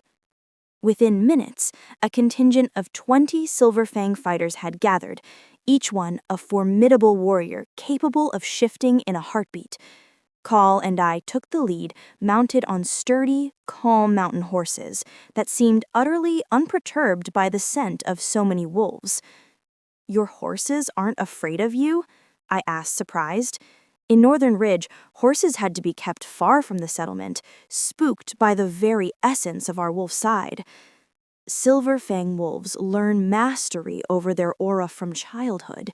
We can choose to soothe, not startle. It allows us to live in harmony with other creatures. We reached the eastern border, a river now frozen to a silver ribbon, just as the Northern Ridge riders crested the opposite ridge. Even at a distance, I recognized Ronan's arrogant posture, his dark hair, the way he sat his horse as if he owned the very ground beneath it. Kael lifted a hand, and our formation spread into a loose, confident half-circle, a display of strength that was not overtly aggressive, but unmistakably ready. I stayed a pace behind Kael, as promised, though every instinct screamed at me to face Ronan directly. The Northern Ridge wolves slowed, their horses skittish. I could see the moment they registered the size and calm power of the Silver Fang warriors. Unease rippled through their ranks. Ronan's gaze swept our line, landing on me. His eyes narrowed. Alpha King of Silver Fang, he called out, his voice striving for command, but edged with tension. I have come to collect Northern Ridge property, a rejected Omega who unlawfully fled our lands. Kael's answer was mild, but it cut through the cold air like a knife. I see no property here. I see only the bearer of the silver pendant, a wolf under the ancient protection of Silver Fang, and here by her own will. Ronan's eyes darted to the pendant at my throat, and a spark of greedy recognition ignited in them.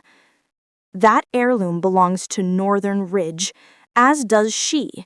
It is part of her bride price promised to my line. The lie was so bald it was almost impressive. I had never been promised to anyone. I urged my horse forward a single step, ignoring Kael's warning glance. You rejected me before the entire pack council, Ronan. You called me a useless burden, a drain on resources. You cast me out to die. Why the sudden interest now? Did you hear a whisper about my grandmother's heirloom?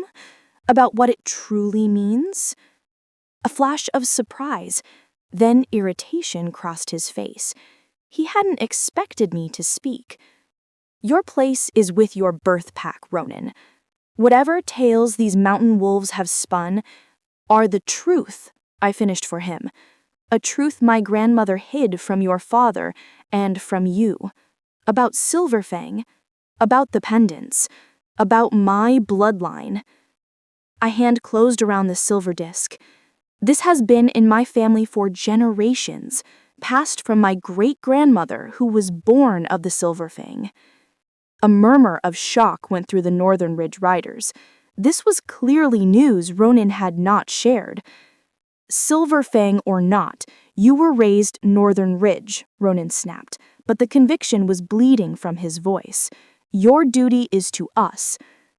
My duty, I said, leaning forward in the saddle, is to where my heart chooses, and I choose Silver Fang. Kael brought his mount alongside mine, a wall of silent, immovable support. The bearer of silver has spoken. She remains under the protection and within the pack of Silver Fang, as is her right by ancient covenant. Unless you mean to challenge that right by force. It was a clean, direct challenge, and one Ronan could possibly not win. I watched the war play out on his face, pride, rage, and the cold calculation of survival. We seek no quarrel with Silver Fang, he said finally, the words tight and sour. If the Omega wishes to abandon her people, so be it. His eyes found mine again, cold and hateful. Remember this, Leora. Choices have consequences. Blood owes debts. I know the price of loyalty, I answered, thinking of the years of silent service I gave a pack that discarded me without a second thought. Better than you ever will. His jaw clenched. Without another word, he yanked his horse's head around and spurred it back the way he had come. His riders followed, a disorganized retreat into the dark trees. Only when the forest had swallowed the last sight and sound of them did I let out the breath I'd been holding. He will be back, I murmured, the certainty a cold stone in my gut. Not tomorrow, maybe not this season, but he won't forget this insult, or the pendant. When he returns, Kael said, his eyes still on the tree line, his voice a vow, he will find Silver Fang prepared, and he will find its bearer of silver stronger than she stands today. We rode back to the city, the pendant a warm, comforting weight against my skin. For the first time in my life, I had stood my ground, not just against the winter, but against an alpha, against my past, against every voice that had ever told me I was nothing, and I hadn't stood alone. My new pack had stood with me. The feeling was a different kind of shift, just as profound as the one under the moon. That night, the festivities in Silver Fang took on a new, fierce tone, a celebration of defense, of unity, of a boundary held. I slipped away once more to the edge of the settlement, where the stars were icy pinpricks in the black, and the bonfires were a distant, golden glow. Second thoughts? Kael's voice drifted from the shadows behind me. I shook my head, a small smile touching my lips. No, just letting it settle. 4 days ago, I walked into a blizzard with nothing ahead of me. Now I'm supposed to help guard one of the oldest, strongest packs in the world? Supposed to learn how to help guard, he corrected gently, coming to stand beside me. No one expects you to be a war leader tomorrow. Mastery comes with time. Except maybe Ronin, I said with a wry twist of my mouth. He seemed to think I'd absorbed enough ancient power in a few days to be worth starting a fight over. Kael's expression grew serious. He sees the pendants as objects of power to be owned and wielded. That is his fundamental error, and that error makes him dangerous. He looked up at the sprawl of stars. The pendants are not weapons. They are reminders of balance, of the sacred oath between human and wolf that birthed our kind, of the duty to protect that balance. I studied his profile in the starlight, the strong line of his jaw, the proud nose, the eyes that held the memory of centuries. You've carried that understanding alone for a very long time. Too long, he admitted, his voice so quiet it was almost lost in the vast night. Gold without silver is leadership with only half the needed sight. And now you're stuck with me? I tried to joke, the words feeling clumsy. An Omega who just learned to shift and is still deciphering your history? His gaze found mine, and in the darkness his eyes glowed with their own soft golden light. Not stuck. Blessed, he said, his voice a low rumble that vibrated in my chest. The pendant chooses well, Leora. It always has. He lifted a hand slowly, giving me every chance to pull away, and gently brushed a stray strand of hair from my cheek. The simple, respectful touch sent a warmth through me that had nothing to do with magic or moonlight. Under the endless sky, with the distant hum of my new pack's joy a soft soundtrack, something I hadn't dared to name began to stir. That my place beside the Alpha King might, in time, become more than duty and symbol. It might become a partnership of the heart. But that was a path for another day. For tonight, I was home. Chapter 6. The Rhythm of Sanctuary. Spring did not come gently to the shadowed spires. It arrived like a victory, a surge of meltwater singing down the mountainsides, a determined push of green against the retreating white. 3 months had slipped by since the night I followed a silver Howl into oblivion. 3 months of learning what it meant to be the bearer of silver. The change in me was not just internal.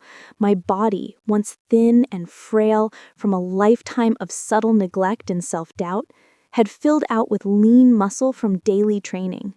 My hands, once soft, now bore the faint marks of learning new skills. The hollow-eyed girl from Northern Ridge was gone, replaced by a young woman who walked with her head up, her silver pendant gleaming at her throat, a badge not of royalty, but of responsibility. Morning sun, still pale with the memory of winter, filtered through the newly budded leaves as I made my way to the training grounds on the eastern edge of the stone city. The air smelled of damp earth and promise. The grounds were already a hive of controlled energy when I arrived. In the center of the packed earth circle, 2 wolves sparred. One was a towering silver gray, moving with a power so immense it seemed to bend the air around him. The other was smaller, a sleek dart of reddish brown, her movements a blur of agile feints and lightning strikes. I leaned against the trunk of a venerable pine and watched, mesmerized as always by Kael's controlled dominance. He never used his full strength in training, yet even his restraint was a lesson in formidable grace. The smaller wolf, Kira, one of the pack's most promising young fighters, lunged for his flank. He read the move as if it were her own thought, turning with impossible speed for his size and pinning her gently but irrevocably with one massive paw. She gave a soft, yielding yip, and they both shifted back. "Better," he said, offering her a hand up. His voice was calm, instructional. You're thinking 2 steps ahead now. Next time, make it 3. Yes, Alpha, she replied, brushing dust from her training leathers. She spotted me and grinned, her eyes bright. Leora, come to show us how this silver bearer handles a challenge? I've had enough dirt for breakfast this week, thank you, I called back with a laugh. Just observing today. Kael's golden eyes found mine across the clearing. 3 months of shared meals, council meetings, and quiet walks had not dimmed the effect of that gaze. If anything, knowing the depth of the mind behind them, the weight of the centuries he carried, made it more potent. It was a look that saw through pretense, that acknowledged the growing bond between us without needing to name it. Council at midday, he reminded me, walking over. The early sun glinted in his hair. The envoys from the Sunset Valley pack will be here soon. They wish to discuss the shared hunting grounds along the sunken river. I'll be there, I promised. Diplomacy had become a cornerstone of my role. Where Kael projected an aura of unmovable ancient strength, I had found I could build bridges with empathy and a different perspective. Together, we were forging alliances that felt stronger, more genuine than the tense standoffs of the past. As Kira jogged off to join another sparring pair, Kael fell into step beside me as we began a slow circuit of the training grounds perimeter. You're up early, he observed. Couldn't sleep, I said lightly, unwilling to confess the dreams that had kept me awake. Dreams of running beside a silver-gray wolf under a giant moon, of a connection that felt deeper than pack, deeper than duty. The spring air is intoxicating after being buried in snow for so long. The first spring here always feels like a rebirth, he agreed. His shoulder brushed mine as we walked, a casual contact that sent a familiar, pleasant warmth through me. These small touches had multiplied over the months, a steadying hand at my elbow on a steep path, his fingers lingering on mine when passing a scroll, the press of his arm against mine during long council sessions. We hadn't spoken of what was growing between us. The weight of my new role, the shadows of our respective pasts, felt like things to be settled first, but the awareness was a constant, quiet hum in the space between us. Will you take the scout patrol to the western ridge this afternoon? He asked. Lion reported unfamiliar tracks near the old bear cave. Nothing alarming, but I'd like your eyes on it.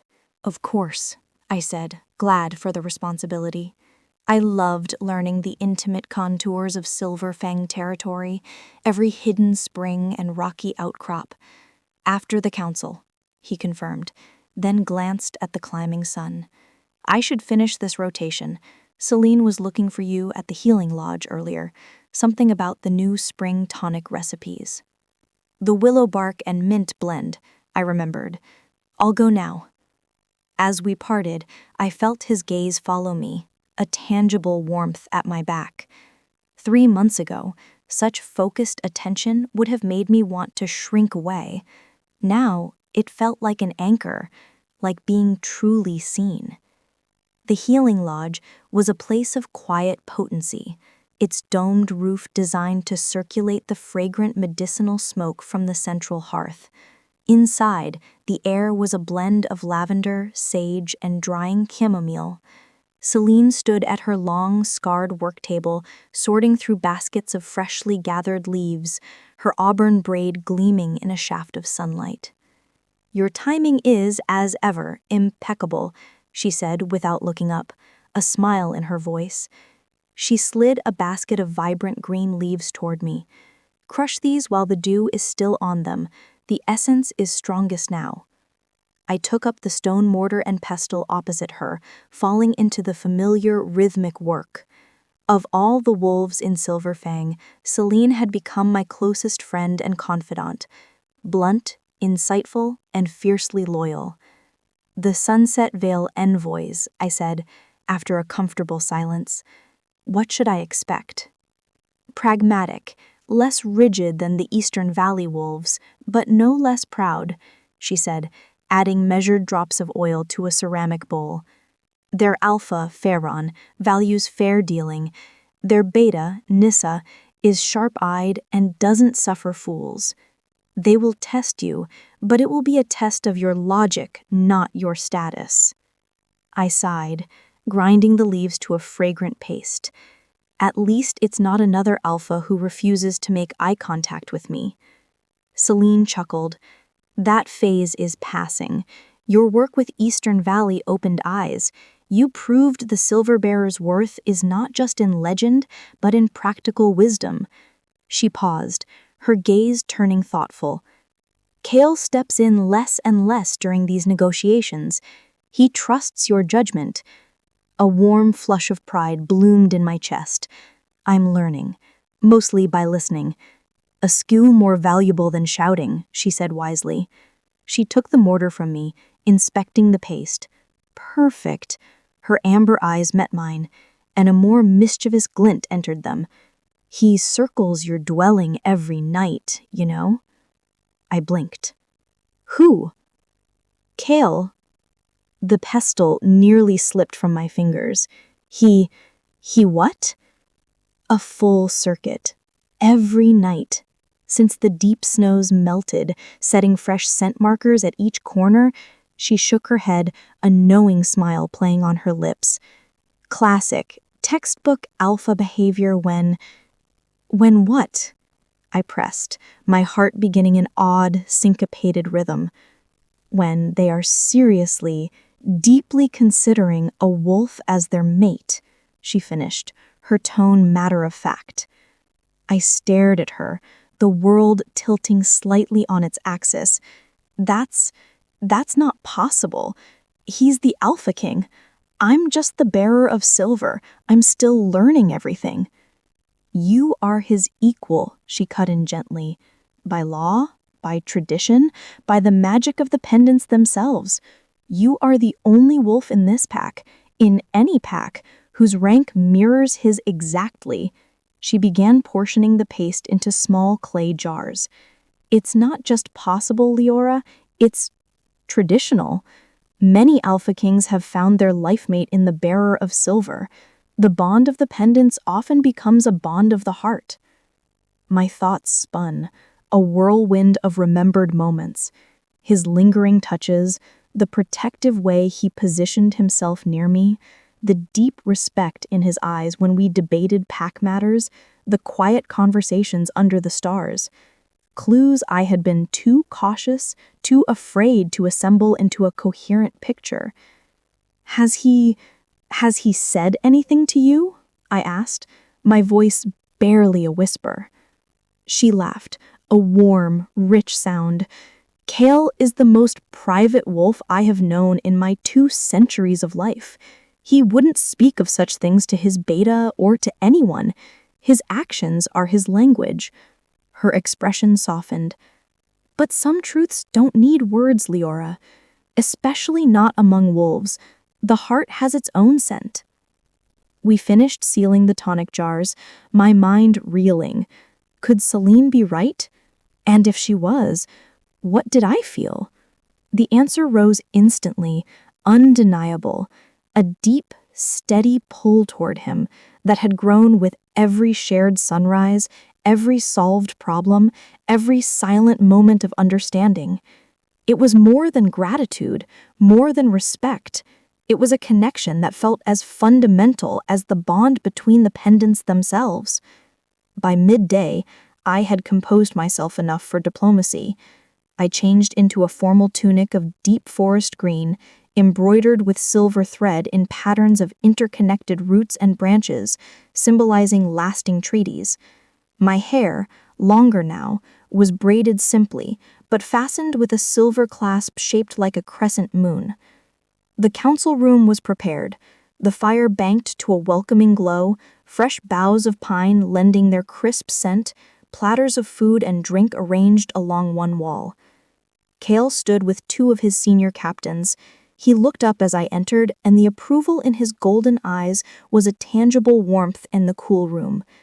He dismissed the captains and crossed to meet me. "The green suits you," he said, his voice low. "It speaks of growth, of new beginnings." "That was the idea," I murmured, smoothing the soft wool.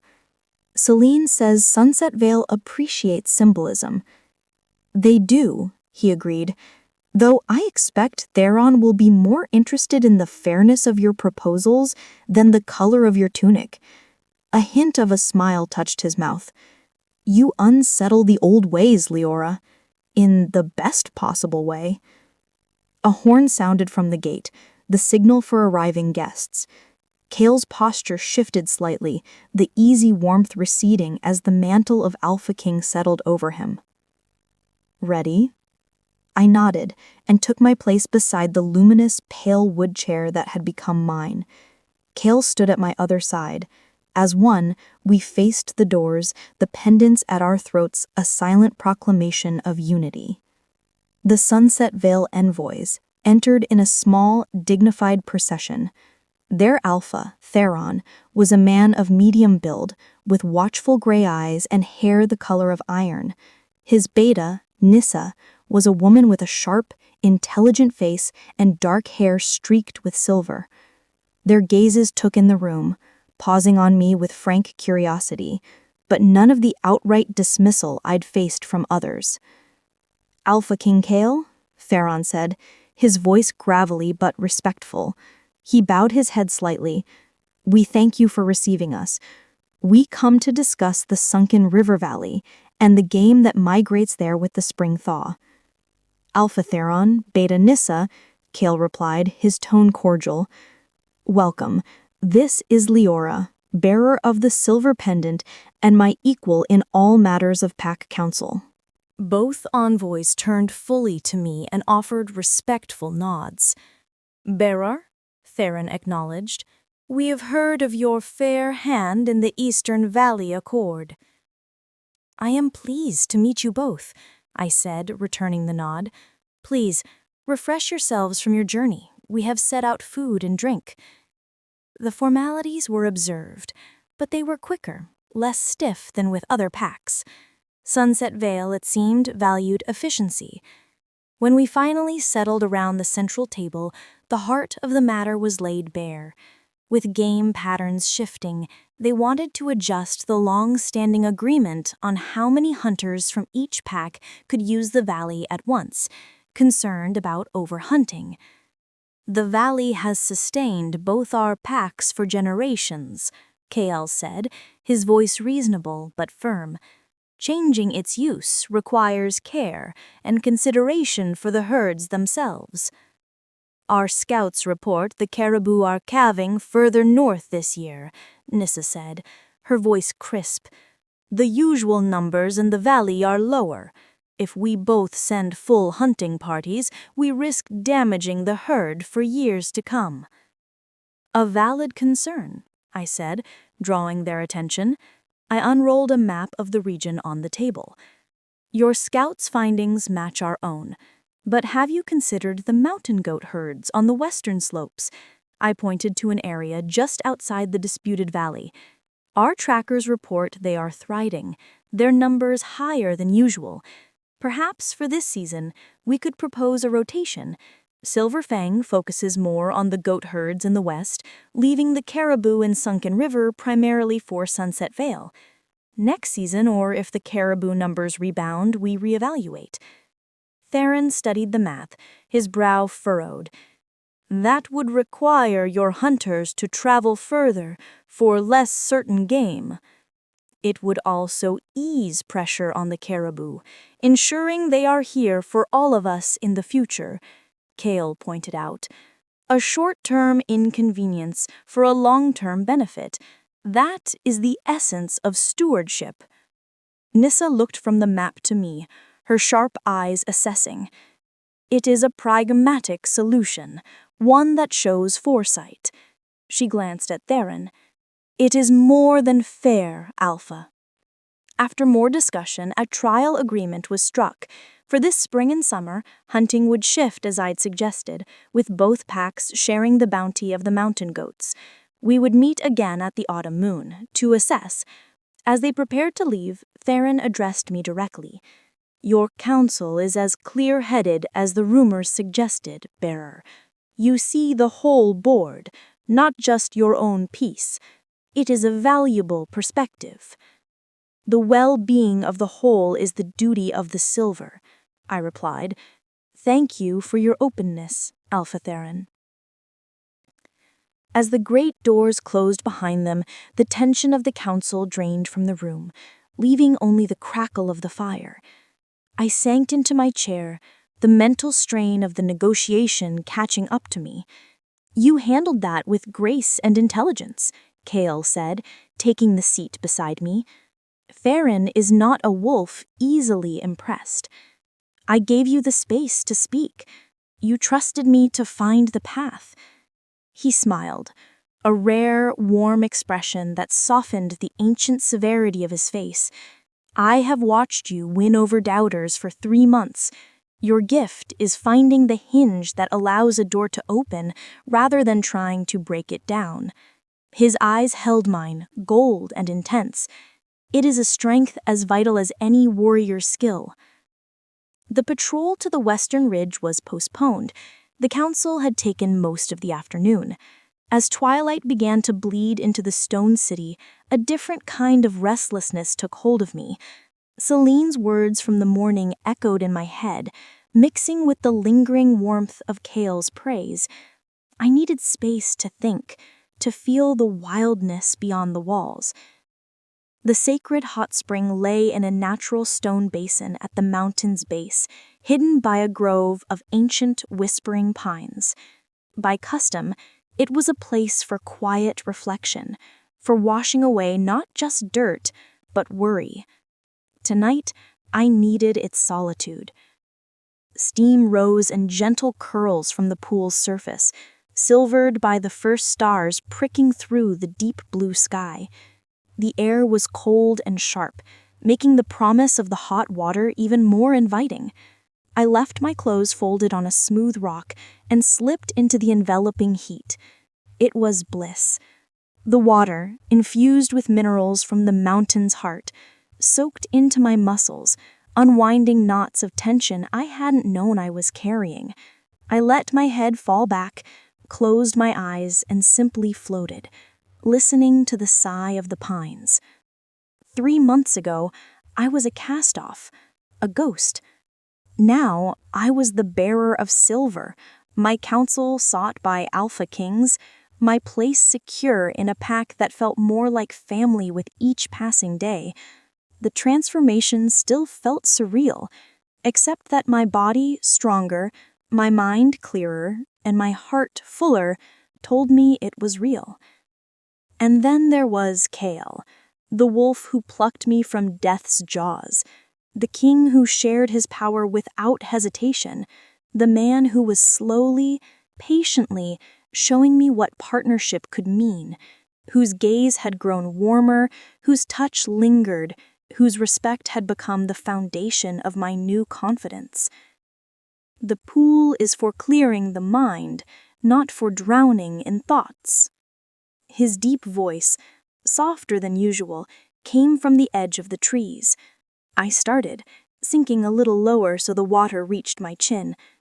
"Kael, I didn't hear you." He lingered at the tree line, a respectful distance, his form a shadow among shadows. "If you wish for solitude, I will go." "Stay," I said, the word out before I could reconsider. He moved then, with that same silent grace. He set his tunic and boots aside on another rock, his movements unhurried, his eyes carefully averted from where I rested in the water. He entered the pool from the far side, giving me all the space I could want. We sat in a silence more comfortable than words, the hot water lapping gently, an owl asking its question of the night from a high branch. "Celine told me something," I said after a long while, my voice barely disturbing the quiet. "Oh," his tone was neutral, but I saw the slightest tension enter his shoulders. "She told me that you walk the boundary of my dwelling every night, that you renew the scent markers. Yes, he met my eyes across the steamy expanse, his gaze honest and unashamed. Why? I asked, needing to hear it from him. At first, it was for protection, he said, his voice a lone rumble in the night. Ronan's threat was not empty. His pride is a festering wound. I would not see you endangered. And now, I pressed, my heart beginning a slow, heavy beat. He was silent for a long moment, his golden eyes holding mine through the veil of steam. Now, the reason has changed. Because of the pendants? I asked, clinging to the safer explanation. Because tradition binds us? The pendants brought our paths together, he allowed, his voice dropping, becoming more intimate. They whispered of a missing piece. But what has grown in these months since? He moved through the water, closing the distance between us slowly, giving me every chance to retreat. That has nothing to do with gold or silver or ancient duty. My breath caught. Then what does it have to do with?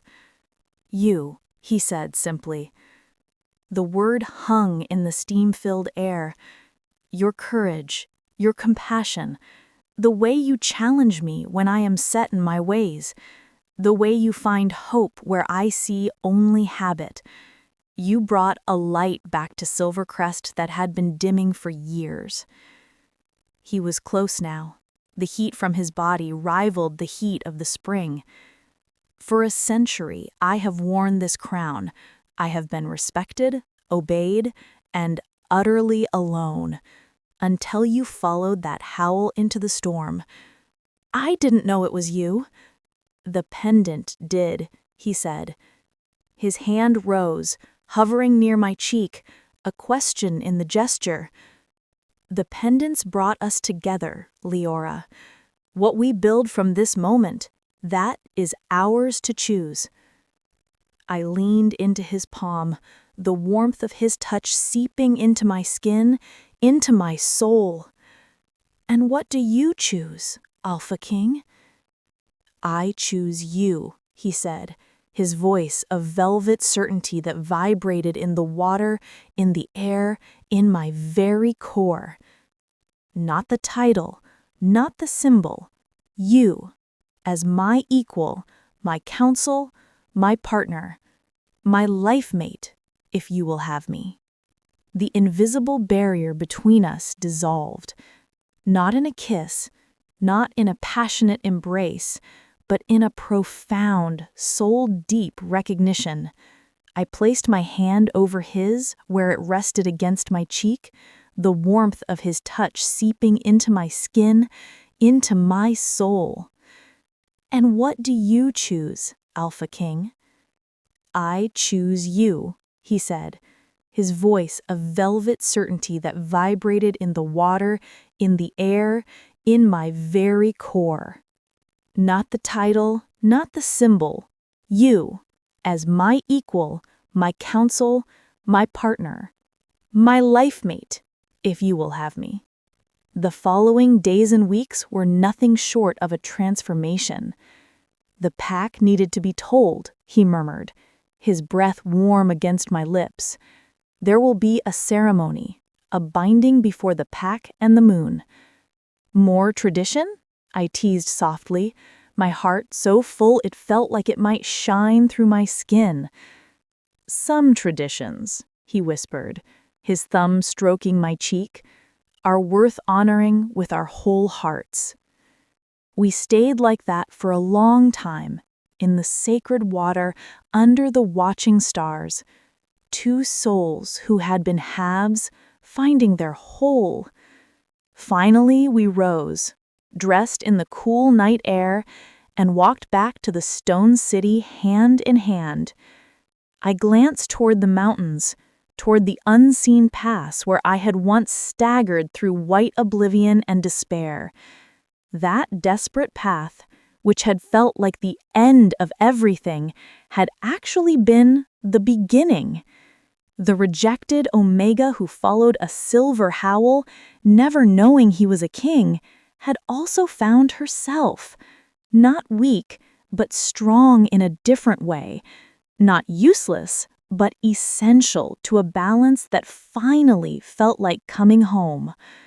At our throats, the pendants, ancient as the first wolf's howl, glowed with a soft paired light, no longer separate, but united, as they were always meant to be. Chapter 7. The Unveiling. The announcement of our bonding sent a different kind of ripple through Silver Fang.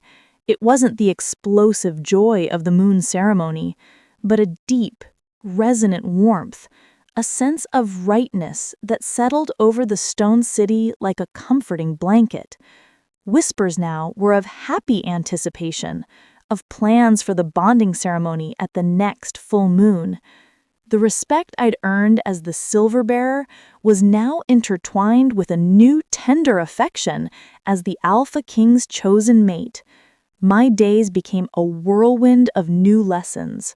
Alongside pack history and diplomacy, Celine now took it upon herself to tutor me in the intricacies of the bonding rites, the meanings of the vows, the symbolism of the shared cup, the silent language of the scent marking that would formally unite Kael's territory with mine, our dwelling becoming a joint heart within the pack.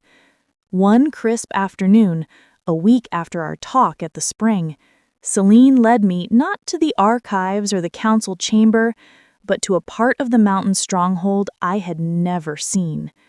We descended a narrow, winding staircase carved into the living rock behind the great hall, torches flickering in iron sconces, illuminating ancient, moss-flecked carvings.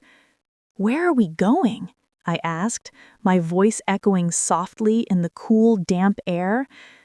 "To the beginning," Celine said cryptically, a smile in her voice. "To understand the bond you are about to formalize, you must see its roots." The staircase opened into a vast, natural cavern. But this was no rough cave. The floor was smooth, worn by countless feet over millennia. The walls were covered, not with shelves, but with paintings. Not carvings, but vibrant, breathtaking pigments applied directly to the stone, depicting scenes of astonishing age and beauty. I stopped, my breath catching.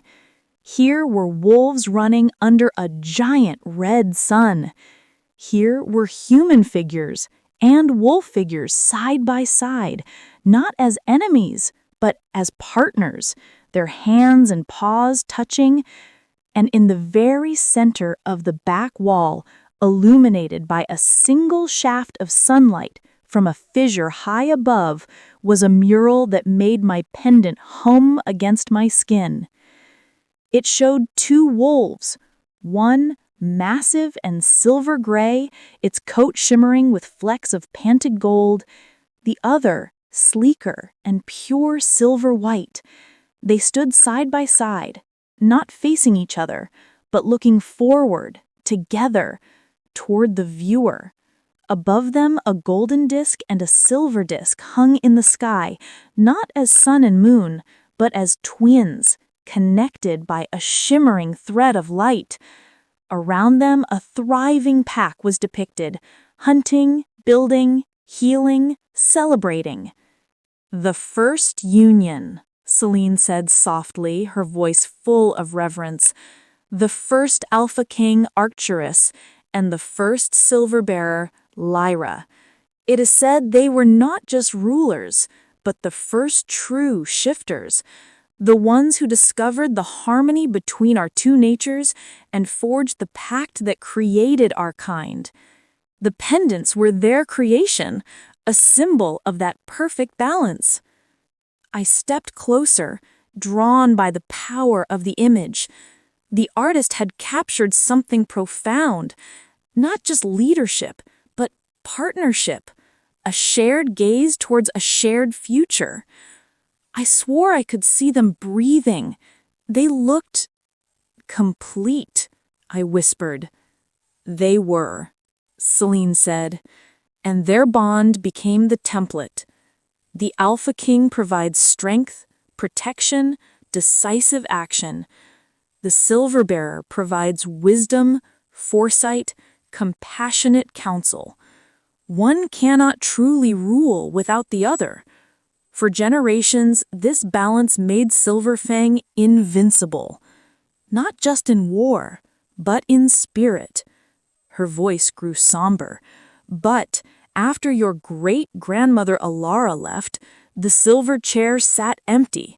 The balance was off. Kael ruled with strength and justice, but there was a hardness that grew, a loneliness in our heart. The pack was safe, but it was not whole. I understood now. My arrival, the return of the pendant, wasn't just about filling a role. It was about healing a centuries-old fracture in the soul of the pack itself.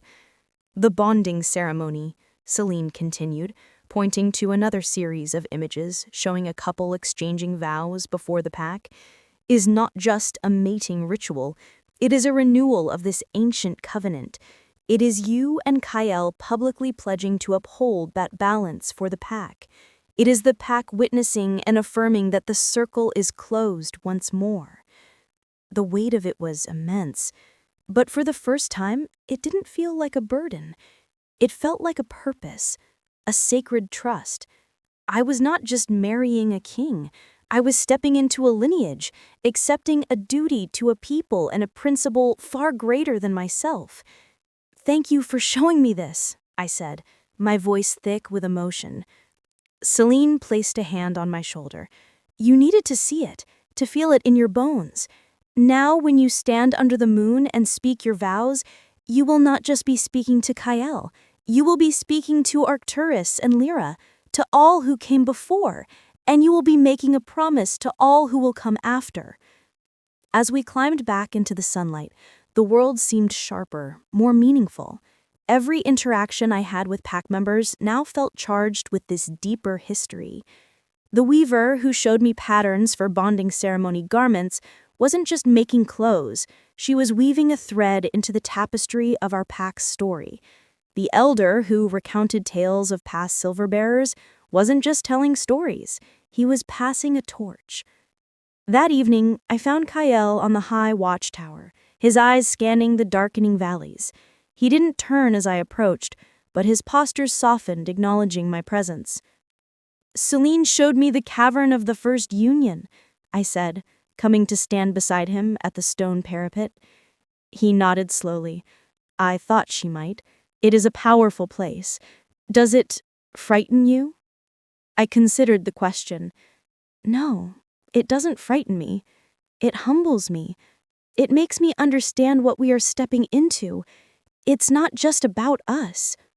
It has always been about us in the largest sense. The Alpha and the Silver are nothing without the pack, and the pack cannot thrive without the balance they represent.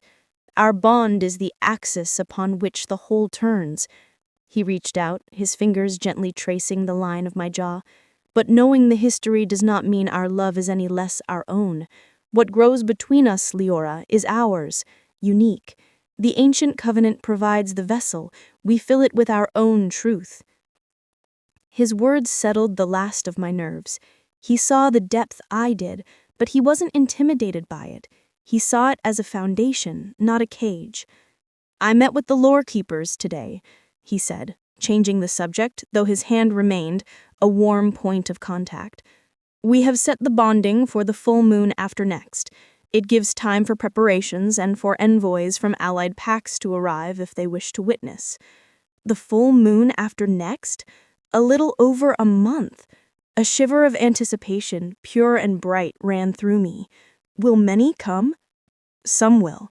The Sunset Veil, certainly. Perhaps the Mountain Shadow Pack from the north. It is a significant event. The return of the silver and the bonding of the bearers. It will be noted. His gaze turned westward, where the last embers of sunset were fading. It will also be a statement, a show of unity and strength. Ronan will hear of it. The mention of the Northern Ridge Alpha was like a drop of cold water in the warm twilight. You think he would dare to disrupt a bonding ceremony? I think his pride is a sickness, and sick creatures do not always act rationally. We will be prepared. The ceremony will be well guarded, but I will not let fear of him shadow our joy. He looked back at me, his eyes softening. This is our time, Leora, our beginning. I will allow nothing to poison it. His protectiveness was a tangible force, but it didn't feel smothering.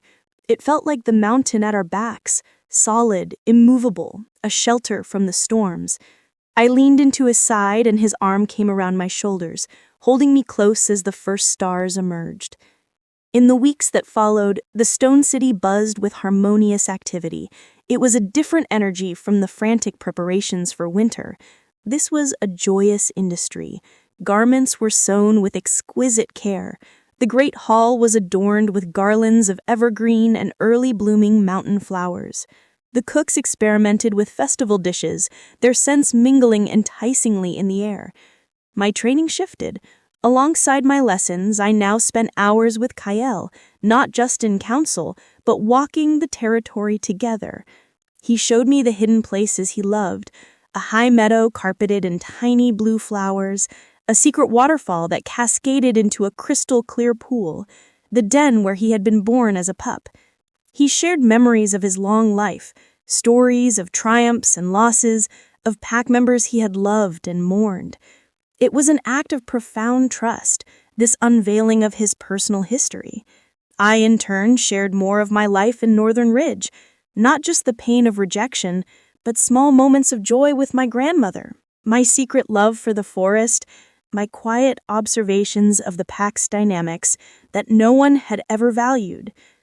Our bond, already strong from shared duty, deepened into something rich and intimate. We learned each other's silences, the meaning behind a glance, the subtle shifts in scent that signaled mood. The pendants seemed to react to our growing closeness, often glowing in soft unison when we were near, even when not touching. One afternoon, about a week before the ceremony, as we were returning from checking on a remote patrol station, a fierce spring squall swept down from the peaks. One moment the sky was clear, the next it was a bruise purple, and freezing rain lashed at us, driven by a howling wind. "The old watch cave is just ahead," Kael shouted over the gale, pointing to a dark opening in the cliff face. We ducked inside, breathless and soaked. The cave was small and dry, a familiar shelter used by scouts. Kael quickly used some stored tinder to light a small fire in a ring of stones, its cheerful crackle a defiance against the storm's rage outside. I shivered, my wet clothes clinging unpleasantly. Without a word, Kael rummaged in a storage niche and pulled out a thick, dry blanket. He wrapped it around my shoulders, his hands lingering, rubbing warmth into my arms. "You're freezing," he murmured, his brow furrowed with concern. He made a soft, dismissive sound and pulled me closer to the fire, sitting beside me on the stone ledge, his body a solid source of heat. The storm screamed at the cave mouth, but inside, wrapped in the blanket and his presence, I felt utterly safe. "This reminds me of the first cave," I said after a while, watching the flames. "The night you found me. A much less desperate circumstance," he said, a hint of humor in his voice, "and you are far from unconscious." I smiled. "True, and this time I know who you are." He was quiet for a moment, watching the firelight dance on the cave walls. "Do you ever wish you didn't?" he asked, his voice suddenly serious. "That I was just a lone wolf who found you, that the burden of the crown, of this history, wasn't part of it?" I turned to look at him, surprised by the question, by the rare vulnerability in his eyes. I thought carefully. "No," I said finally, with absolute certainty. "If you were just a lone wolf, we would not have a pack to protect. We would not have a people who depend on the balance we represent. The crown is not separate from you, Kael. It is a part of your strength, your dedication. It is a part of what I I hesitated, the newness of the feeling still making the words feel fragile. What I have come to love. The word hung in the air between us, acknowledged aloud for the first time. His golden eyes widened, then burned with an intensity that made the fire seem dim. Leora, he breathed, my name a prayer on his lips. He didn't kiss me, the promise of the bonding ceremony, the respect for the traditions we were about to uphold held him back. But he cupped my face in his hands, his thumbs stroking my cheeks, his gaze pouring into mine everything words could not yet say. The love, the awe, the fierce protective devotion. It was a more powerful declaration than any kiss could ever be. You have my heart, he said, his voice rough with emotion. You have had it since the moment I curled my body around yours in the snow, feeling your spirit flicker like a candle in the wind, and knowing I would move mountains to make it burn bright again. Tears, warm and happy, pricked at my eyes.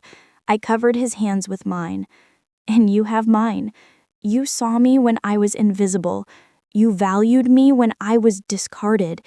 You showed me who I could be. Outside, the storm reached a frenzied peak, wind shrieking like a banshee. But inside our small, fire-lit sanctuary, a perfect peace held sway. We sat together, wrapped in the blanket and in each other's presence, waiting out the tempest, already a sanctuary unto ourselves. When the rain finally softened to a drizzle and a pale gleam of sunlight pierced the clouds, we emerged. The world was washed clean, glittering, every leaf and needle dripping diamonds. The air smelled of ozone and wet earth. We walked back to the city hand in hand, our steps in sync, our future as clear and bright as the sky after the storm. The final days before the ceremony passed in a pleasant blur. My bonding garments were finished, a flowing gown of the softest white wool, embroidered at the hem and cuffs with silver threads in patterns of wolves and crescent moons. Over it went a cloak of silver gray fur, a gift from Kael, taken from his first successful hunt as a young wolf. So my strength may always warm you, he had said when he presented it. The evening before the full moon, a strange quiet fell over the city. The preparations were complete. All that remained was the ceremony itself. I stood on my balcony looking out at the mountains, silhouetted against the starry sky, my heart a drum of nervous excitement. A soft knock came to my door. It was Celine. She carried a small carved wooden box. A tradition, she said, placing the box in my hands. From the current beta to the incoming alpha's mate. Open it. Inside, on a bed of dark velvet, lay 2 pairs of hair combs. They were made of polished antler, carved into the shape of howling wolves, their eyes tiny, gleaming moonstones. They're beautiful, I gasped. They belonged to my grandmother, who was beta before me, Celine said, her eyes suspiciously bright. She would be proud to see them worn by you tomorrow. They symbolize the beta's loyalty and support to the alpha's family, and my friendship to you. I hugged her tightly, overwhelmed. Thank you, Celine, for everything, for your guidance, your friendship, for seeing me before I could see myself. She hugged me back fiercely. You did the hard part, Leora. You had the courage to say yes, to a strange wolf, to a strange pack, to a destiny you didn't understand. She pulled back, holding me at arm's length, her amber eyes serious. Tomorrow, you complete the circle. Get some rest. The moon is waiting for you. I did not sleep much that night, but the wakefulness was not born of anxiety. It was a keen, vibrant alertness, a sense of standing on the threshold of a new world. When dawn finally tinged the sky with rose and gold, I rose, feeling not tired, but more alive than I had ever had. Today was the day. The silver would formally bind to the gold. The omega from the storm would become the heart of the Mountain King. And our story, the true story, was just beginning. Chapter 8. The Golden Bind. The day of the bonding dawned impossibly clear, the sky a vast, flawless blue dome over the shadowed spires. The air itself seemed to vibrate with anticipation, crisp and scented with pine and the fragrant herbs strewn on the pathways. From my chamber, I could hear the low, happy hum of the pack as they gathered, the sound of musical instruments being tuned. Celine arrived with the morning light to help me prepare. The ritual was a quiet, sacred time. She brushed my hair until it shone like pale silk, then secured it with the beautiful wolf combs. Next came the white gown, its wool whisper-soft against my skin. Finally, she fastened the silver-gray fur cloak around my shoulders. Its weight was comforting, imbued with Kael's history and his promise. When I looked in the bronze mirror, I saw a stranger, yet myself completely. My eyes were bright, my skin glowed. The silver pendant lay against the white wool, a stark, beautiful statement. I looked like a queen of the mountains. I felt like Leora. "She is waiting," Celine said softly, a proud smile on her face. "The pack is assembled in the stone circle." The stone circle was the oldest part of Silver Fang, a ring of monolithic stones standing in a high meadow above the city, aligned with the sun and moon. It was used only for the most sacred ceremonies. My legs felt unsteady as Celine and I walked the flower-strewn path leading up to it, but it was the trembling of a bowstring pulled taut, ready to release. As we reached the edge of the circle, the sight took my breath away. The entire pack was there, standing in a wide ring around the great stones, dressed in their finest. In the center of the circle, a small fire burned in a stone pit, and standing before it, facing the eastern stone where the rising sun would hit, was Kael. He wore traditional bonding attire, dark leather trousers, a tunic of deep burgundy embroidered with gold thread in patterns of protection and longevity, and over it a cloak of black bear fur that spoke of immense strength. His silver hair was tied back, and the gold pendant shone fiercely at his throat.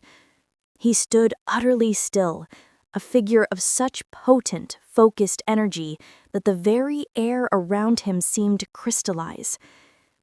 As I entered the circle, every wolf turned. A respectful silence descended, broken only by the crackle of the fire and the sigh of the wind. My eyes locked with Kael's across the distance. In his golden gaze, I saw a reflection of my own emotions: awe, love, unwavering certainty. He extended a hand toward me. I walked to him. My steps were measured, my head high.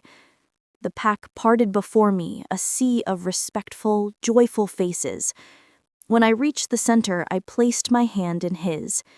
His fingers closed around mine, warm and strong, an anchor. The elder lore keeper, an ancient wolf named Theron, with a face like weathered parchment, stepped forward. His voice, though aged, was strong and clear, carrying to every corner of the circle. "We gather under the eye of the sun, in the presence of the ancient stones, to witness and to bind," he intoned. "Two souls stand before us, chosen by fate and by their own hearts. One bears the gold of sovereign strength, one bears the silver of guiding wisdom. Long have they walked apart. Today, they choose to walk as one." He motioned for us to turn and face each other. Kael's hands came up to cradle mine, our pendants brushing between us, already glowing. "Alpha King Kael, do you come before your pack and before the spirits of mountain and moon, of your own free will, to bind your life, your strength, and your rule to this wolf, Leora, bearer of silver." Kael's voice was deep, resonant, and absolute. "I do. I offer my strength as her shield, my loyalty as her foundation, my heart as her home. I bind my rule to her counsel, for I know that without her wisdom, my strength is but an empty blade." A murmur of approval ran through the pack. "Leora, bearer of silver," the elder turned to me. "Do you come before this pack and before the spirits of mountain and moon, of your own free will, to bind your life, your wisdom, and your heart to this wolf, Kael, Alpha King and bearer of gold?" I took a steadying breath, my eyes never leaving Kael's. "I do. I offer my wisdom as his compass, my compassion as his balance, my heart as his sanctuary. I bind my sight to his strength, for I know that without his protection, my wisdom is but a whispered prayer." The elder nodded, satisfied. He took a carved wooden cup from an attendant and filled it with clear water from a sacred spring. He handed it first to Kael. "Drink and share your essence." Kael took the cup, lifted it to his lips, and drank. He then handed it to me, his fingers brushing mine. I drank from the same place his lips had touched, the water cool and sweet. It was a simple act, but profoundly intimate, the sharing of substance, the beginning of being one. Next, the elder produced a length of braided cord, woven from strands of silver and gold thread. "Your lives have been separate threads, strong on their own. Now they shall be woven together, creating a bond stronger than either could be alone." He looped the cord first around Kael's wrist, then around mine, binding our hands together loosely. The symbolic tie was light, but the connection it represented felt as solid as the mountains around us. "The final vow is not spoken to me, but to each other." The elder stepped back. "Before your pack, under the sky, speak the promise of your hearts." The circle fell into a profound, waiting silence. Kael's thumb stroked the backs of our bound hands.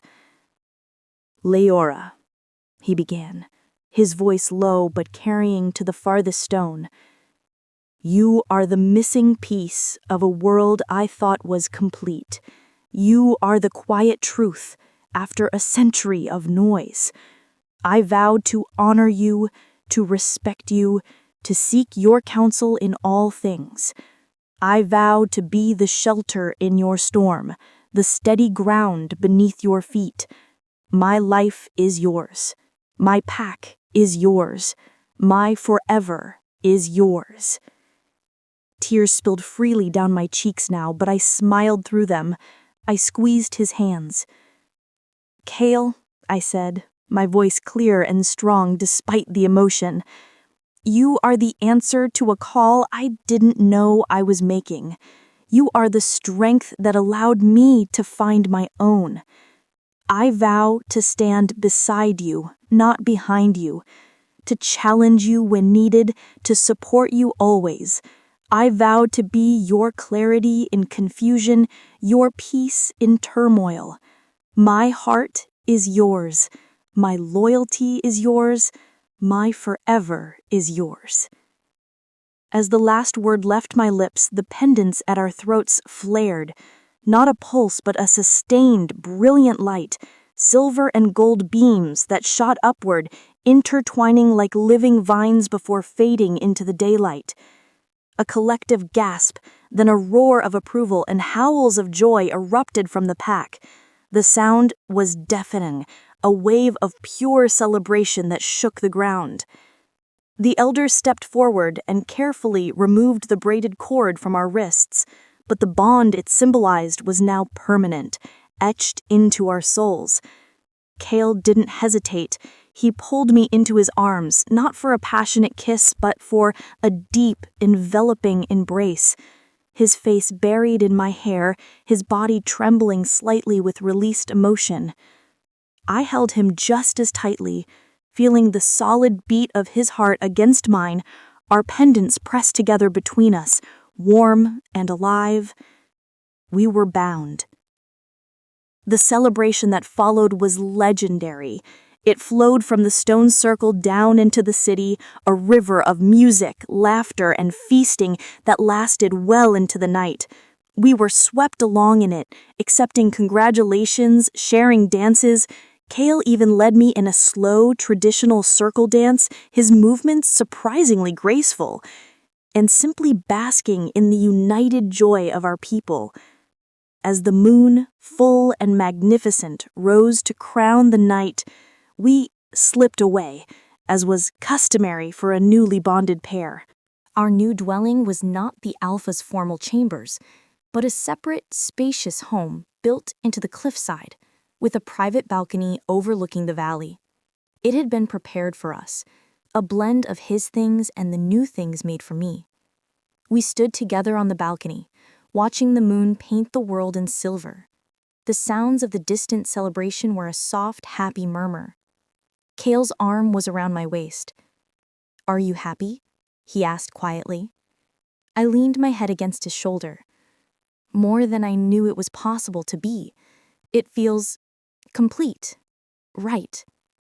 "It does," he agreed. He turned me gently to face him. In the moonlight, his eyes were pools of molten gold. "The ceremony is over.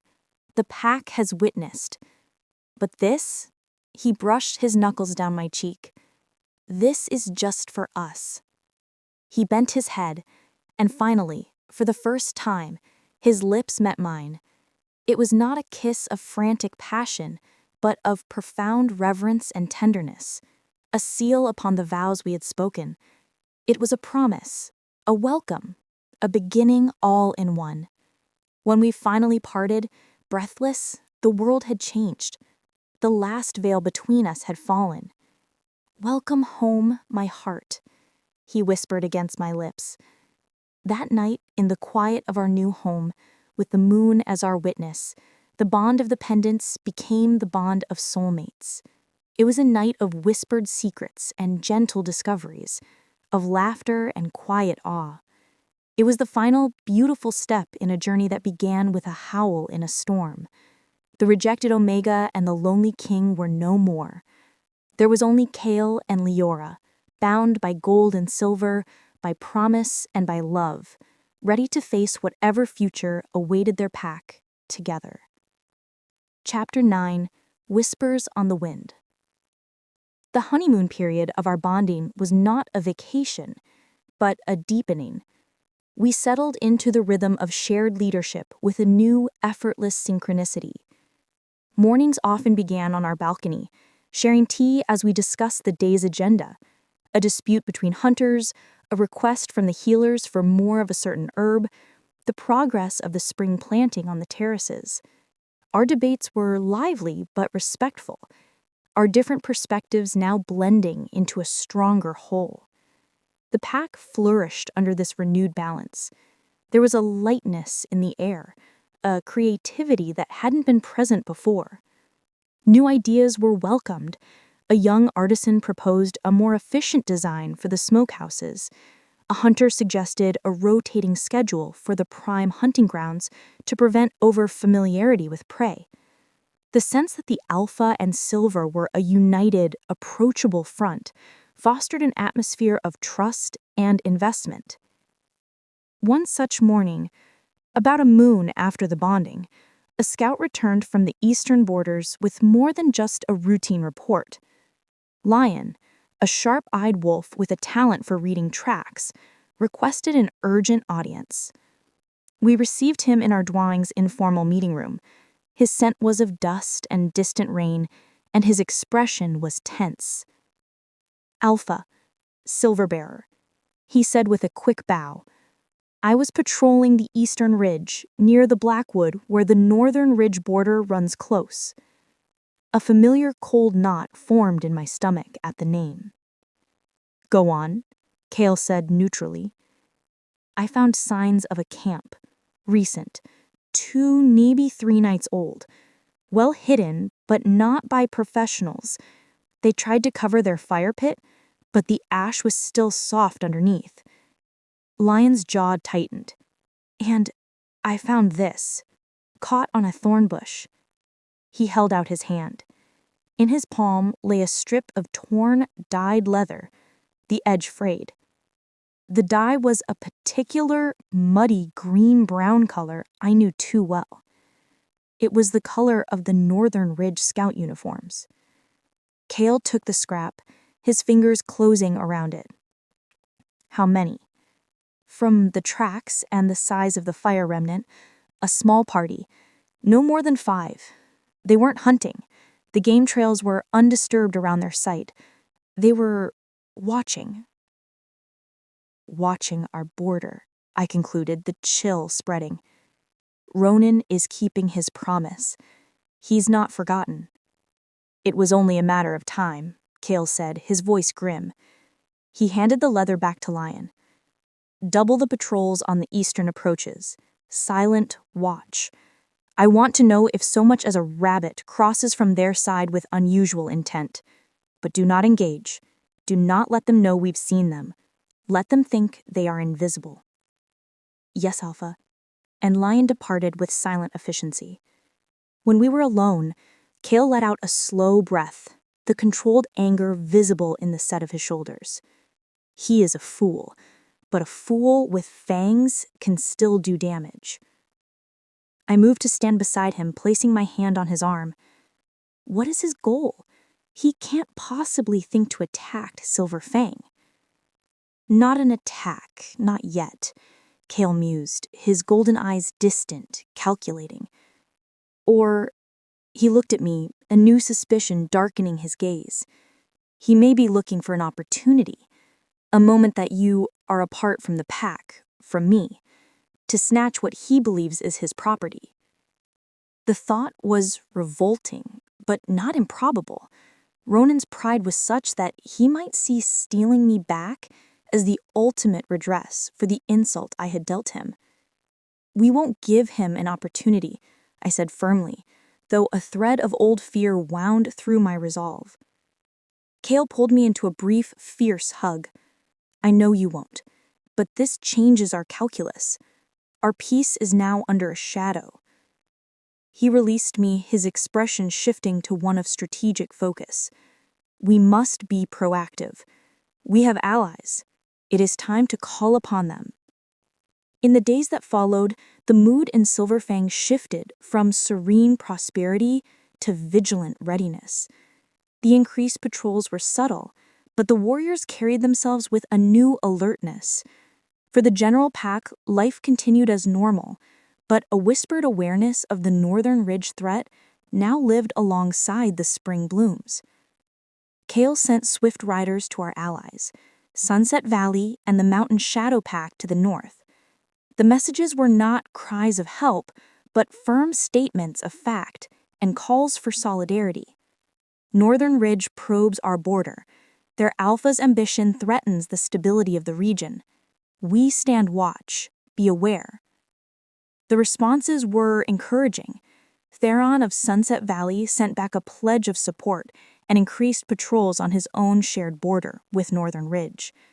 The Mountain Shadow Alpha, a gruff old wolf named Boren, sent a terse message. "We see. We remember Ronan's father. We stand with Silver Fang." It was a diplomatic victory, a weaving of a protective net around Ronan's ambitions, but it didn't erase the lurking presence on our border. The tension came to a head on a day I was scheduled to visit the farthest healing outpost, a small settlement in High Valley where an outbreak of spring cough had affected the elders and pups. "You," Kael said, his voice lethally quiet, "came onto my land. You threatened my mate. You attacked my wolves." He leaned down, the pressure on Garrick's chest making the man gasp. Give me one reason I shouldn't rip your throat out and send your body back to Ronan as my reply." Garrick wheezed, his face purpling. "Mercy, Alpha King. We were just following orders." "Mercy is her domain," Kael snarled, jerking his head slightly in my direction. "And you have forfeited it." I stepped forward then, placing a hand on Kael's arm. He was vibrating with rage, a barely contained storm. "Kael." He didn't look at me, but he stilled at my touch. "Killing him serves nothing but Ronan's propaganda.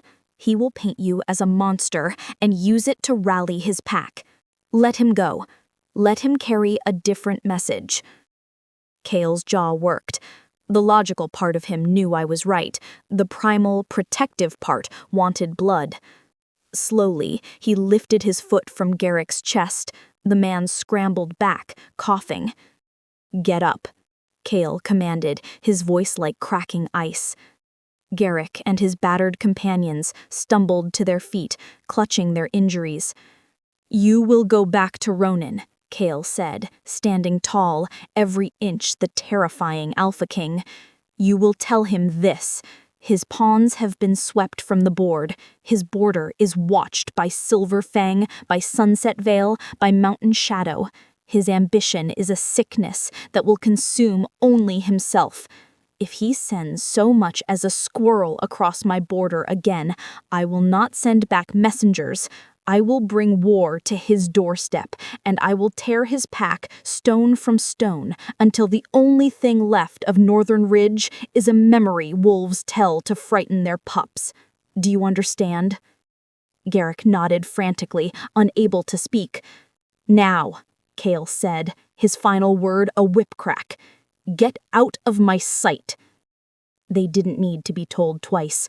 They turned and fled back down the gorge, the sounds of their panicked retreat echoing off the stone walls. Only when they were gone did Kael's formidable control waver. He turned to me, his eyes sweeping over me, checking for injury. "Are you hurt?" The question was raw, stripped of all kingly demeanor. "I'm not. We're all fine," I said, my own composure beginning to crack now that the danger had passed. Eric and Leora had shifted back, looking battered but triumphant. Celine was checking a shallow cut on Leora's arm. Kael pulled me into a crushing embrace, his face buried in my hair. I could feel the frantic beat of his heart against mine. "When I felt the pendant's call, when I felt your fear," he couldn't finish. He just held me tighter. "You came," I whispered into his shoulder, clinging to him. "You always come."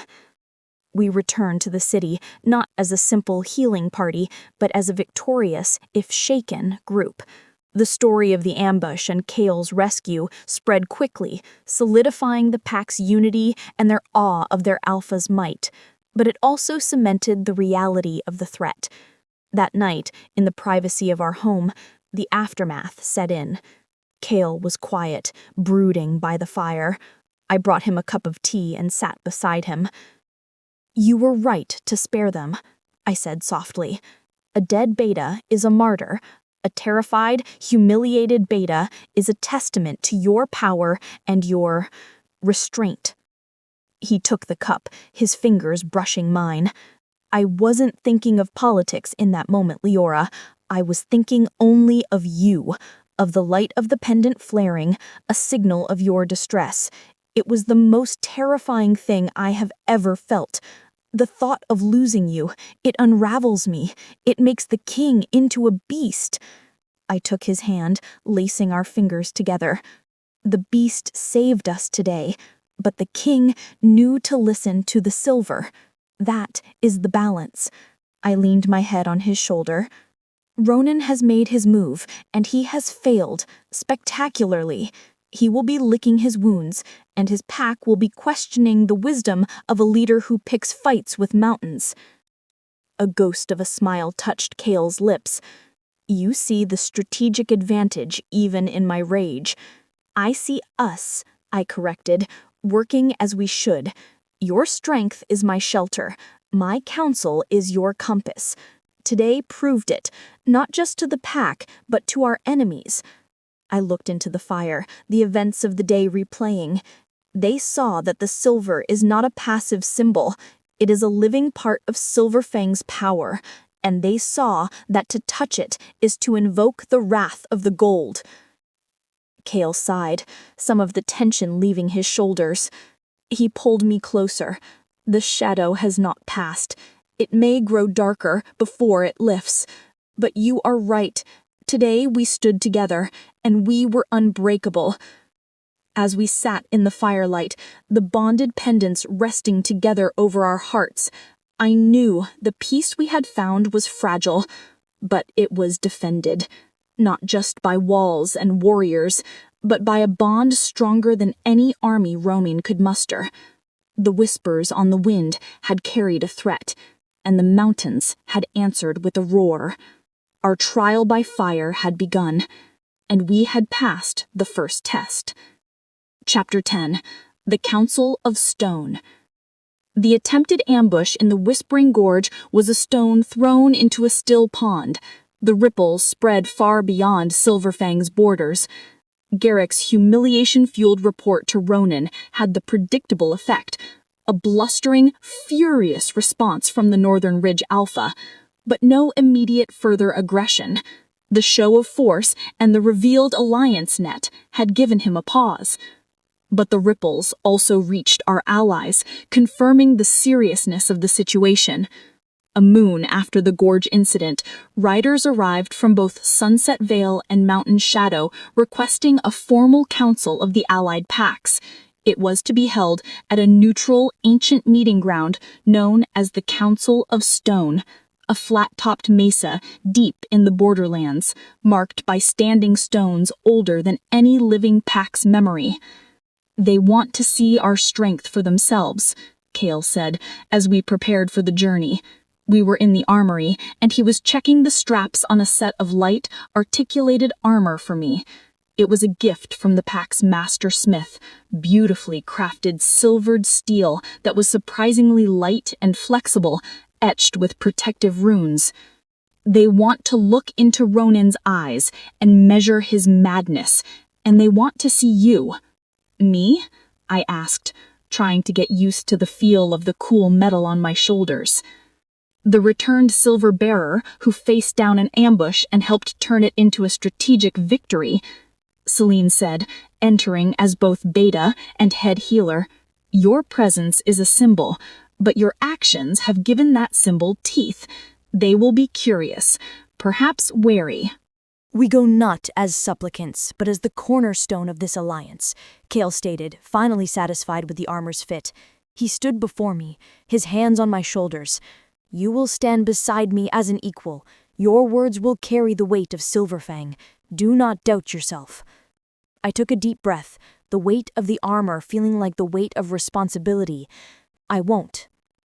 Our party was small but formidable. Kael, myself, Celine, Eric, and 5 of our most elite warriors. We traveled swiftly, taking paths known only to the mountain wolves. The journey to the Council Stone took 2 days of hard riding through breathtaking, rugged terrain. The Council Stone Mesa was an imposing sight, a flat-topped island of rock rising from a sea of pine forest, accessible only by a single, steep switchback path. At its summit, the ancient standing stones formed a rough circle, their surfaces worn smooth by wind and time. As we ascended, I could see other groups already assembled. Farron and Nissa of Sunset Vale had brought a contingent of 10. They stood calm and watchful, their garb practical and unadorned. From the north, Alpha Boran of Mountain Shadow had arrived with a handful of his wolves. They were a rough-looking bunch, clad in heavy furs despite the season, their faces etched by wind and their eyes holding the flinty hardness of the far north. And then, on the opposite side of the stone circle, was the Northern Ridge delegation. Ronan stood at their head, dressed in what was clearly his finest ceremonial leathers, trying to project an aura of authority. But the set of his jaw was too tight, his eyes darting too often to Kael and to me. With him were Garrick, still looking bruised and sullen, and a few senior warriors. The air on the mesa was thin and cold, crackling with unspoken tension. There were no greetings, no pleasantries. This was a place for truth, however harsh. Kael led our group into the circle, taking a position facing Ronan directly. I stood at his right hand, Celine at his left. Our warriors fanned out behind us, a silent, immovable wall. Pharaon of Sunset Vale stepped into the center of the circle, acting as a neutral mediator. "We gather at the old stones where our ancestors settled disputes with words before claws," he began, his gravelly voice carrying in the open air. "Northern Ridge has been accused of trespass and aggression against Silver Fang. Silver Fang has responded with a show of force and a call to allies. We are here to hear the truth and to see if peace can be salvaged, or if war is our future. Alpha Ronan, states your case." Ronan stepped forward, his chest puffed out. "My case is simple. Silver Fang harbors a wolf who rightfully belongs to Northern Ridge, an omega from my pack stolen under the guise of an ancient trinket. They have fortified borders, threatened my scouts, and now rally others against me. It is they who are the aggressors, seeking to dominate these lands." His words were bold, but they rang hollow in the vast, ancient space. Pharaon's expression didn't change. He turned to Kael. "Alpha Kael, your answer." Kael didn't step forward, he simply spoke, his voice a deep, calm rumble that required no amplification. "The trinket is the silver pendant, an artifact of the first days, bound by blood and magic to the gold pendant I wear. It chooses its bearer. It chose Leora. By the oldest laws of our kind, older than any single pack, she is under the protection of Silver Fang. She was not stolen. She was rescued from a death your pack decreed for her." He paused, letting that sink in. Ronan flushed. "She was a rejected omega, a burden. We were within our rights. 2. You cast out a member of your pack in the heart of winter. That is not strength, Alpha Ronan. That is cruelty. And it is a violation of the basic covenant that makes us a pack and not a mob of lone wolves." Ronan sputtered, but Boren of Mountain Shadow cut him off. The old Alpha's voice was like grinding rocks. "Enough of the girl. The pendant is Silver Fang business. What of the armed scouts on the border, the ambush in the gorge?" Kael's gaze never left Ronan. "That is the heart of it. Northern Ridge scouts were found camped deep within our territory, watching our movements. Then they laid an ambush for my mate and my beta on a peaceful mission. They attacked. We defended. We showed mercy when we had the right to take lives." He finally took a single step forward, and the power that rolled off him was almost visible. "The question for this council is not about an omega. It is about whether Northern Ridge seeks to destabilize this region through aggression. Do the rest of you wish to live with a neighbor who respects no borders, who attacks envoys, whose word is worthless?" It was a masterful reframing. Kael had shifted the discussion from a personal dispute to a matter of regional security. Pharaon and Bourne exchanged heavy glances. They were practical alphas. Ronan's emotional claim over me meant little to them, but his actions, his reckless probing of a stronger pack's borders, that was a danger to the delicate balance they all depended on. Ronan saw the shift. Desperation flashed in his eyes. "They are trying to turn you against me. They fear Northern Ridge's growing strength. They want to keep us weak, subservient. Your strength led to 5 of your best being sent running by 2 of my warriors and my mate. Your strength has earned you the distrust of every pack here. Look at you, Ronan. You stand alone." And he did. The Sunset Vale and Mountain Shadow wolves had subtly, unmistakably shifted their stances. They were not aligned with Silver Fang in a military sense, but they formed a united front of judgment against Northern Ridge. The mesa was no longer a circle. It was 3 packs, facing 1.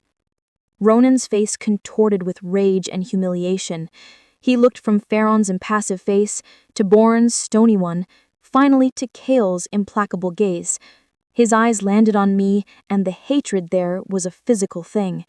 "This is not over," he hissed, the words meant for us all, but his glare was for me. You have made an enemy today, Leora. You and your mountain king. Remember that. We did not make an enemy, I said, speaking for the first time. My voice was clear and it carried the quiet certainty I had found in the mountains. You chose that path yourself, Alpha Ronin. The offer to walk a different one remains. Honor your borders, tend to your pack, lead them in peace. That is true strength. My words, calm and reasonable, were the final blow. They highlighted his hysterical bluster for what it was. He had nothing left. With a final, inarticulate snarl of fury, he turned on his heel. We're leaving. The Northern Ridge delegation slunk away, down the steep path, a picture of defeat. The tension on the mesa bled away, replaced by a weary sort of resolution. Theron approached Kael and me. He will not forgive this humiliation, the Sunset Vale Alpha said quietly. But you have exposed him. He has no allies here. His own pack will hear of this failure. It may curb his ambitions, or it may make him more dangerous if he feels cornered. Borin grunted in agreement. A wounded bear is unpredictable. Watch your backs, Silver Fang. But know this, he added, looking at Kael with a grudging respect. You held your fury in check in the gorge. You spoke with reason here. That is the mark of a true alpha, not a hot-headed pup. Mountain Shadow remembers. We will watch our shared border with Northern Ridge closely. It was as close to a pledge of alliance as the fiercely independent Northern Pack would give. It was enough. The council broke up with solemn nods and a shared understanding.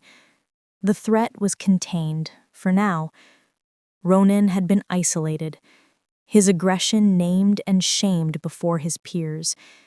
It was a diplomatic victory as decisive as the military one in the gorge. On the journey home, under a sky streaked with the fiery colors of sunset, Kael rode beside me. You spoke well, he said. Your words were the knife that slipped between his ribs after I had bludgeoned him. They were perfectly timed.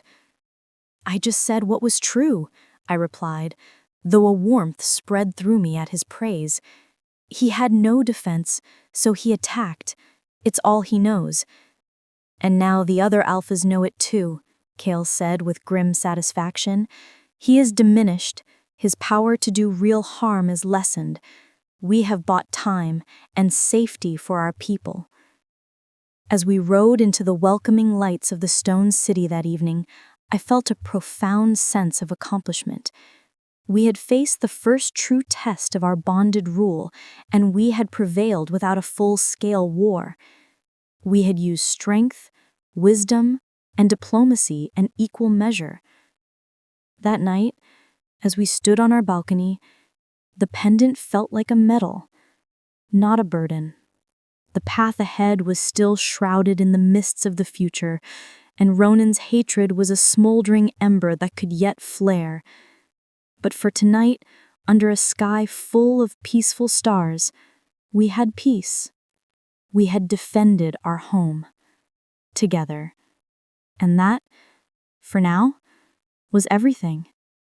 Chapter 11. The Cracks Beneath the Mountain. Peace, once tasted, becomes a craving. The moons following the Council of Stone were the sweetest I had ever known. With Ronin's ambitions publicly checked and the allied packs watchful, the shadow over Silver Fang seemed to recede. The pack threw itself into the lush bounty of summer. The terraced gardens overflowed. The hunting parties returned laden with game. Pups played in the sun-dappled clearings, their joyful yips a constant heartwarming music. My days settled into a fulfilling rhythm.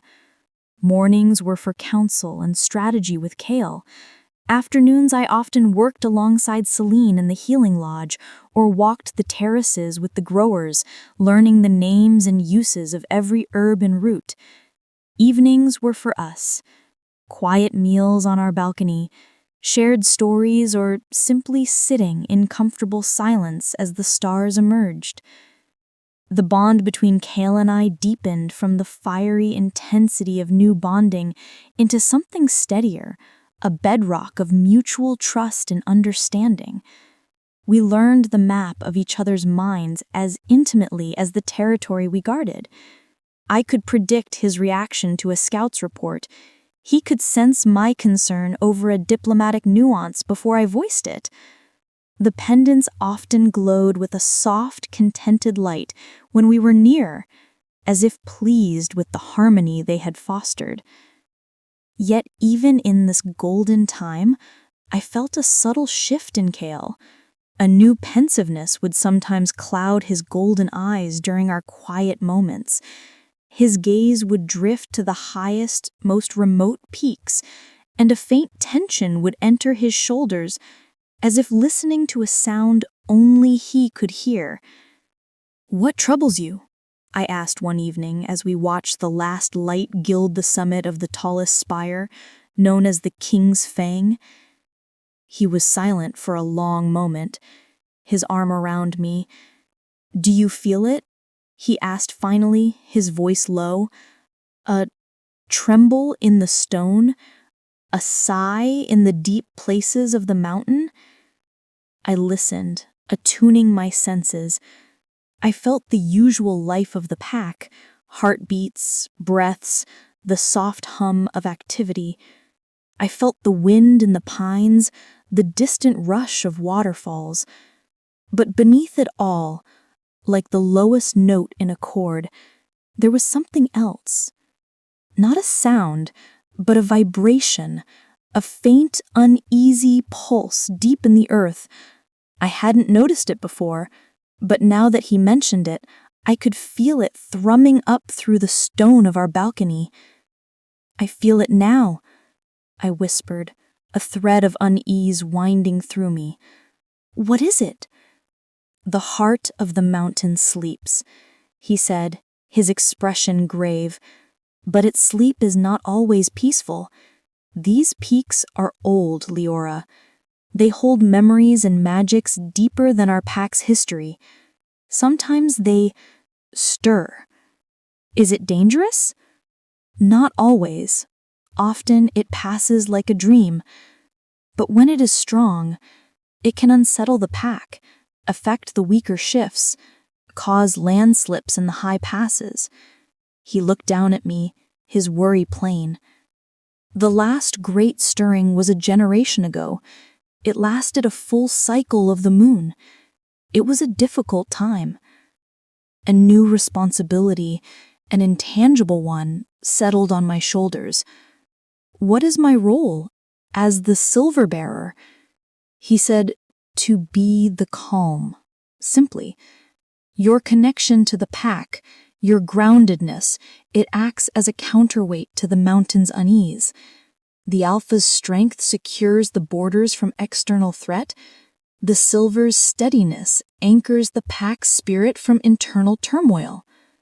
In the days that followed, the tremble, as the pack called it, grew subtly stronger. It was not constant, but would come in waves, a vague feeling of anxiety that had no source, a moment of dizziness for no reason, a night of restless, fragmented sleep for the entire settlement. The healers reported more headaches and unsettled stomachs, especially among the very old and very young. During training sessions, a few warriors struggled with their shifts, their forms flickering unsteadily. I took Kael's words to heart. I made a point of walking among the pack more, my presence calm and reassuring. I sat with anxious elders, listening to their old stories, which seemed to soothe them. I played with the pups, their simple joy a potent antidote to the creeping disquiet. I could feel the silver pendant acting as a conduit. When I focused, I could sense the frayed edges of the pack's collective spirit, and through my own calm, help to gently knit them back together. Kael, meanwhile, was a bastion of solidity. He increased patrols to the most vulnerable high trails, personally inspected the stability of the grain stores built into the cliffside,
and his mere presence at the nightly fire circle was enough to quell the nervous whispers.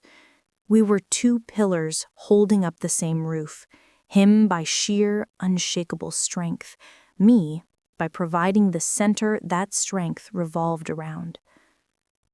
One afternoon, as a particularly strong wave of the tremble made the hanging herbs in the healing lodge shiver on their hooks, Celine looked up from her work, her face pale. It's getting worse, and it's not just unease. The magic feels sour, thinned, like the mountain's lifeblood is weakening. A new, more specific fear took root. What could cause that? She shook her head, her healer senses stretched taut. Injury, sickness, or a disruption, something interfering with the natural flows. That night, the tremble reached a new peak. I woke from a fitful sleep to find Kael already awake and dressed, standing at the balcony door, staring out into the dark. "What is it?" I asked, joining him. He pointed. To the north, beyond the king's fang, the sky was not black, but a sickly, pulsating green. Not the shimmer of the aurora, but a stagnant, poisonous glow. And from that direction, carried on a freakishly warm wind, came a smell. Not the clean scent of pine, but the acrid, metallic tang of something burning that should not burn. "That is not the mountain sighing," Kael said, his voice like frozen iron. "That is a wound." By first light, a scout had returned, her face ash-smudged and etched with horror. She reported to the gathered council in a trembling voice. "The northern valley, the sacred grove?" she choked out. "It's gone." A collective gasp went through the room. The sacred grove was a place of immense power, a circle of ancient silver-barked trees where the mountain's magic was said to be most concentrated. It was where our most important ceremonies were held, where new alphas and silver bearers went to commune with the spirits of the land. "Gone?" Kael's single word was deadly quiet. "Burned," the scout clarified. "The trees are blackened skeletons. The ground is scorched bare, and the heart of the grove, it's been defiled, dug up. Something was taken from deep in the earth there.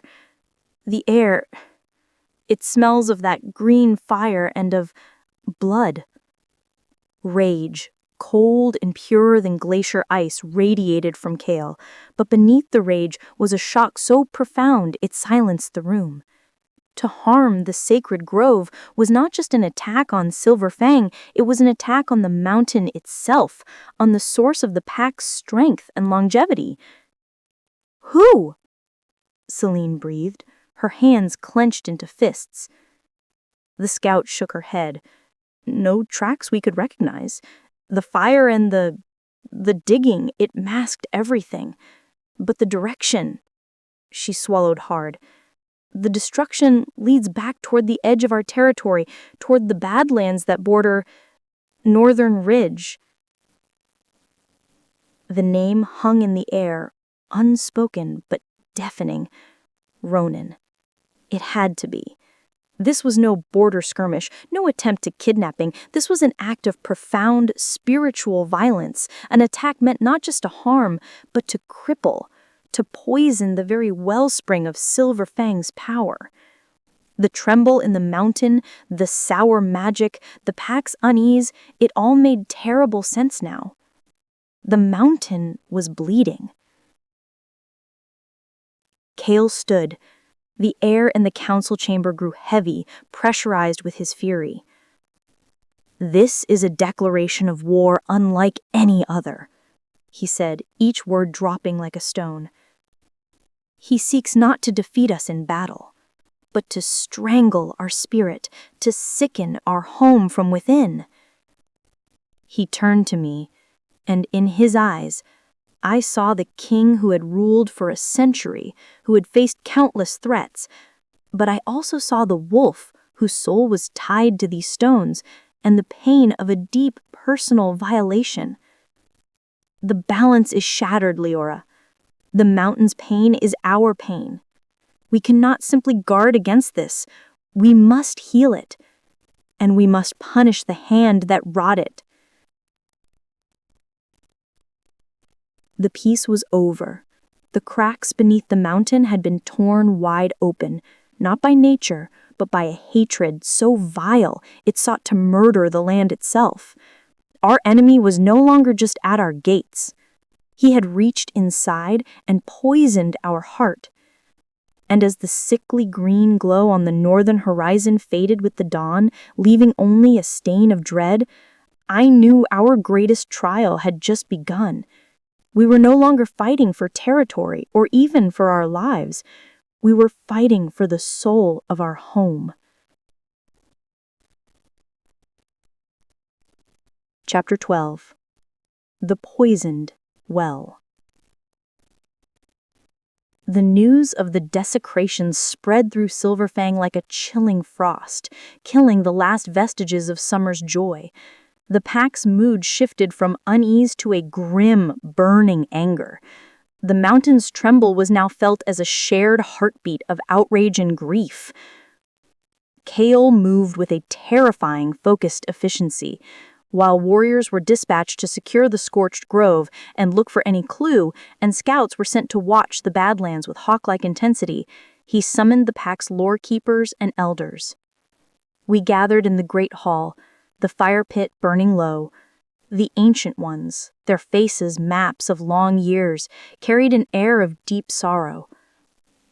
The sacred grove was a nexus, a place where the mountain's life force, what we call the earth song, rose closest to the surface. The silver trees were its anchors. Their roots drank from the deep magic. Their loss is a mortal wound to the land. "What was taken from its heart?" Kael asked, his voice tight. Another elder, a woman named Leora with eyes like clouded quartz, spoke.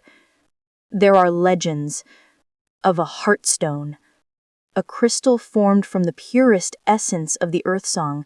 It was buried at the grove's birth, a gift from the mountain to its first guardians. It was not a thing to be used, but to be revered. Its presence nurtured the grove, and the grove, in turn, nurtured the land. If it has been stolen..." "The earth song weakens," Celine finished, her healer's instincts confirming it. "The magic that sustains our shifts, that gives these peaks their protective power, that even lengthens our lives, it is bleeding out through that wound." A cold understanding settled in the pit of my stomach. Ronan's plan was diabolical. He wasn't strong enough to face Silver Fang in open war, so he had found a way to make us weaker, slowly, inevitably, to drain the very source of our strength until we were no better than any other pack, until we were vulnerable. "Can it be healed?" I asked, the question hanging in the heavy air. The elders exchanged weary glances. "The grove itself is lost for generations," Theron said. "But the wound, if the heartstone is returned, perhaps the earth song could be stabilized, but the stone must be whole, and it must be returned to its rightful place with the proper rites. Rites that have not been performed in living memory. And if it is not returned..." Kael's question was stark. Alara closed her clouded eyes. The earth song will continue to fade. The trembles will become quakes. The magic will thin until it is gone. Our shifts will become harder, then impossible. The mountain's protection will vanish. We will be ordinary. And an ordinary pack cannot hold these peaks against enemies or against the wrath of a mountain dying from a poisoned wound. Silence, thick and despairing, filled the hall. The stakes were existential. This was about more than survival. It was about the annihilation of everything that made Silver Fang what it was. Kael broke the silence, his voice cutting through the bloom like a blade. "Then we have one course. We find the Heartstone, we take it back, and we make Ronan understand the cost of touching what is sacred." It was a declaration of a different kind of war, not a battle for a valley, but a quest for the soul of our world. The next days were a frenzy of preparation, but of a different sort. Kael and his captains planned not for a massed attack, but for a swift, precise strike into Northern Ridge territory. The goal was not conquest, but retrieval. Meanwhile, Celine and the elders pored over the oldest scrolls, searching for any mention of the Heartstone's properties or the rites needed to restore it. My role became one of anchor and communicator. With the pack spirit frayed by the mountain sickness, I moved among them, not with false hope, but with unwavering resolve. I spoke of our history, of the strength of the First Union, of our duty to the mountain that had sheltered us for centuries. I felt the silver pendant acting as a keel, steadying my own fear and allowing me to project a calm certainty I didn't always feel. The bond between Kael and I was tested in a new way. The pressure was immense. The fear for our home was a constant companion. There were tense moments, short words born of stress, but they were always followed by a silent understanding, a touch that reaffirmed the unity we would need to see this through. One night, as we studied maps of the Badlands and the likely paths into Northern Ridge, Kael looked up, his expression etched with a worry that went beyond strategy. "When I go," he began. "We go," I corrected him instantly. He shook his head. "Leora, no. This will be dangerous. It will be a covert raid into the heart of enemy territory. If we are caught..." "If you are caught, Silver Fang loses its alpha, its strength, its king. If we are caught, they still have to contend with the silver. Our bond is our strength, Kael. The pendants led us together for a reason. I will not let you face this darkness alone. My place is beside you, not safe behind walls while you risk everything." I placed my hand over the pendant. "This isn't just a piece of jewelry. It is a responsibility. And my responsibility is to you and to the pack, with you." He stared at me, conflict warring in his golden eyes. The alpha's need to protect his mate, warring with the king's understanding that she was right. Finally, he let out a long breath, his shoulders slumping in reluctant surrender. "You are as stubborn as the mountain itself," he murmured, but there was a fond respect in his tone. He reached out and touched the silver disc. Together, then, as it was always meant to be. The plan was set. Kael would lead a small elite team, Eric, Leora, and 2 others known for their stealth and tracking, and I would be with them. Celine would remain behind to hold the pack steady and continue the research on the restoration rites. The night before we were to leave, I went to the remnants of the sacred grove. The journey there was through a land of mourning. The air still carried the ghost of that acrid smoke. When I reached the valley, the sight stole my breath. It was a charnel house for trees. The majestic silver barks were now grotesque, blackened skeletons clawing at a gray sky. The vibrant moss and flowers were ash. In the center of the grove was a gaping, raw wound in the earth, a crater where the heartstone had been torn from its resting place. The energy here wasn't just absent, it was negative, a sucking void that made my skin crawl and the pendant feel cold and heavy. I knelt at the edge of the crater, placing my hands on the scorched soil. I closed my eyes, not trying to sense the lost magic, but trying to feel the memory of what had been, the peace, the strength, the deep, singing connection to life. We will bring it back, I promised, the silent, wounded earth. We will make this right. As I stood to leave, a flicker of movement caught my eye. From under the roots of a half-burned tree, a single fragile shoot of green had pushed through the ash, a tiny, defiant blade of grass, a spark of life refusing to be extinguished. It felt like a sign, a whisper of hope from the mountain itself. I returned to the city with that tiny spark held close to my heart. At dawn, our team gathered at the eastern gate. We were dressed for stealth, in dark, non-reflective leathers, our faces smudged with charcoal. The mood was grim, but focused. Kael addressed the pack that had gathered to see us off. He said, "We go to heal the mountain's heart, to reclaim what was stolen, to show that the strength of Silver Fang is not just in our fangs, but in our will. Hold fast. Guard our home. We will return." Celine stepped forward and pressed a small cloth-wrapped bundle into my hands.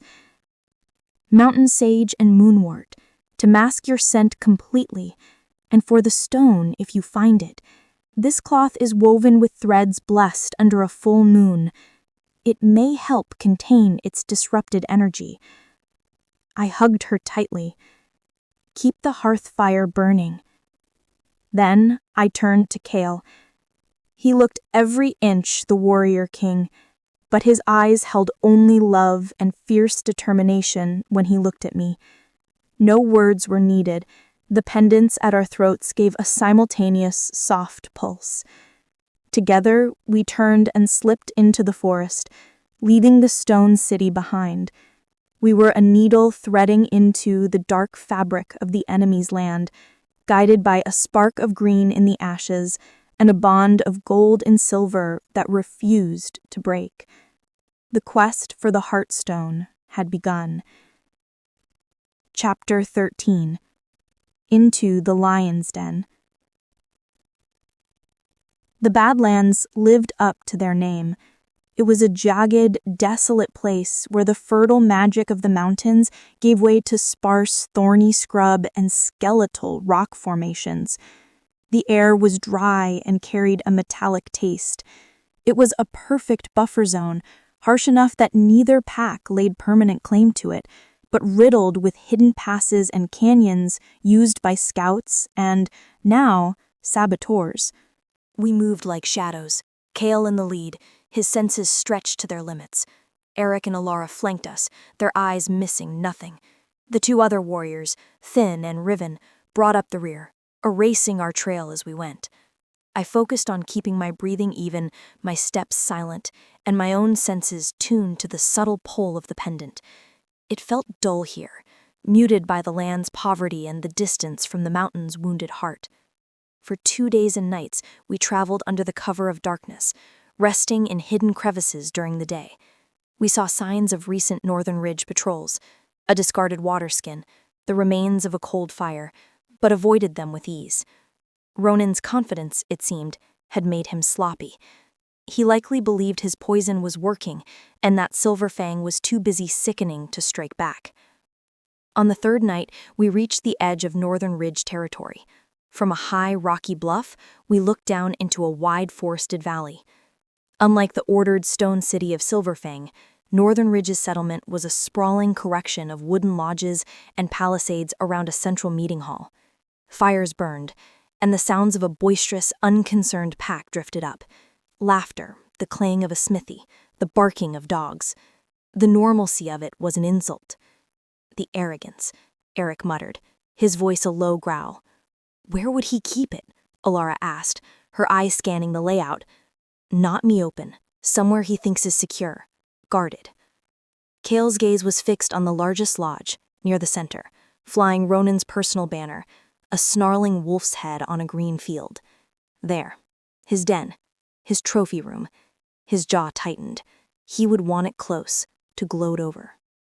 Infiltration was the next, most dangerous step. We waited until the deepest part of the night, when the settlement fires had burned low and the settlement was quiet. Using a combination of wolf-like stealth and human cunning, we slipped past the sleepy perimeter guards. The scent of Northern Ridge was everywhere, musky, familiar in a way that stirred old memories of rejection and unhappiness. I pushed them down, focusing on the mission. Kael led us through the shadows between lodges with uncanny precision. We were 5 ghosts in a sleeping camp. As we neared the Alpha's lodge, the presence of guards increased. 2 at the door, 2 more patrolling a circuit. Kael signaled with his hands. Eric and Alara melted away to create a distraction at the far end of the settlement, a carefully controlled small fire in a refuse pile. As shouts of alarm went up and guards ran toward the commotion, Kael, Finn, Riven, and I moved. The 2 door guards were taken down with swift, silent efficiency by Finn and Riven. Kael tried the heavy wooden door. It was barred from within. Without hesitation, he placed his palms against the wood near the lock. I felt a surge of focused power, not the wild energy of a shift, but a precise, crushing force. There was a muffled crack, and the internal bar splintered. He pushed the door open. Inside, the Alpha's lodge was dark and smelled of smoke, ale, and Ronan's pungent scent. It was cluttered with hunting trophies and poorly made furniture. My eyes, adjusted to the dark, scanned the room. Then I felt it. A pull. A cold, pained throb from the silver pendant against my chest. It was pointing, like a compass needle, towards a heavy tapestry on the far wall. Kael saw my reaction.